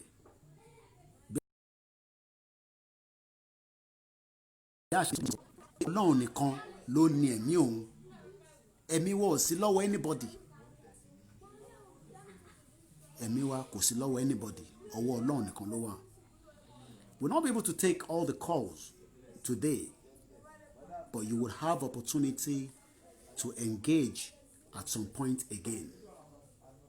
Adúpẹ́ lọ́wọ́ gbogbo yín. We are still on the awareness campaign. The awareness campaign tá à ń ṣe ní ìlú òyìnbó, òun náà láti gbé wá sísàlẹ̀ báyìí nísìn. Láti support àwọn tó wà nílé. Láti fi ọwọ́ kọwọ́pọ̀ ká lè fi tètè gbé ẹrù tá à ń gbé yìí. Ká má fi dá wọn nìkan. So that they can know that we are not just sitting down in UK and we are shouting for a Yoruba nation. We want them to feel the same energy. The same energy yẹn la fi jẹ́ káwọn náà feel.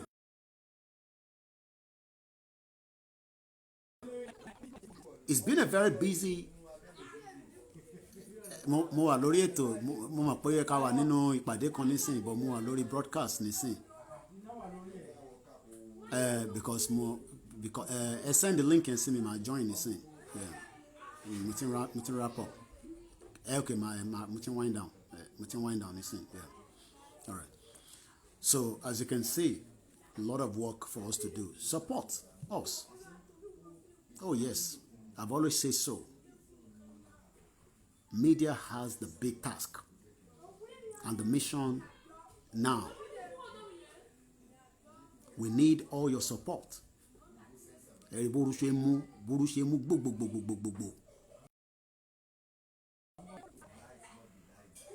we give thanks that we are here. Adúpẹ́ f'Elédùmarè. Àtẹ̀yin, àtàwa, àtúpàdé. Let us continue to work to create that awareness, to increase that awareness level, not on social media alone, right on different angle. And on that note, my name is Olayomi Koiki. Have a very good evening.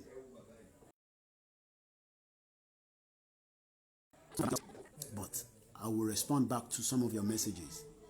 It's been a very long journey, but we are right here to support ourselves. Have a very good evening. Bye for now.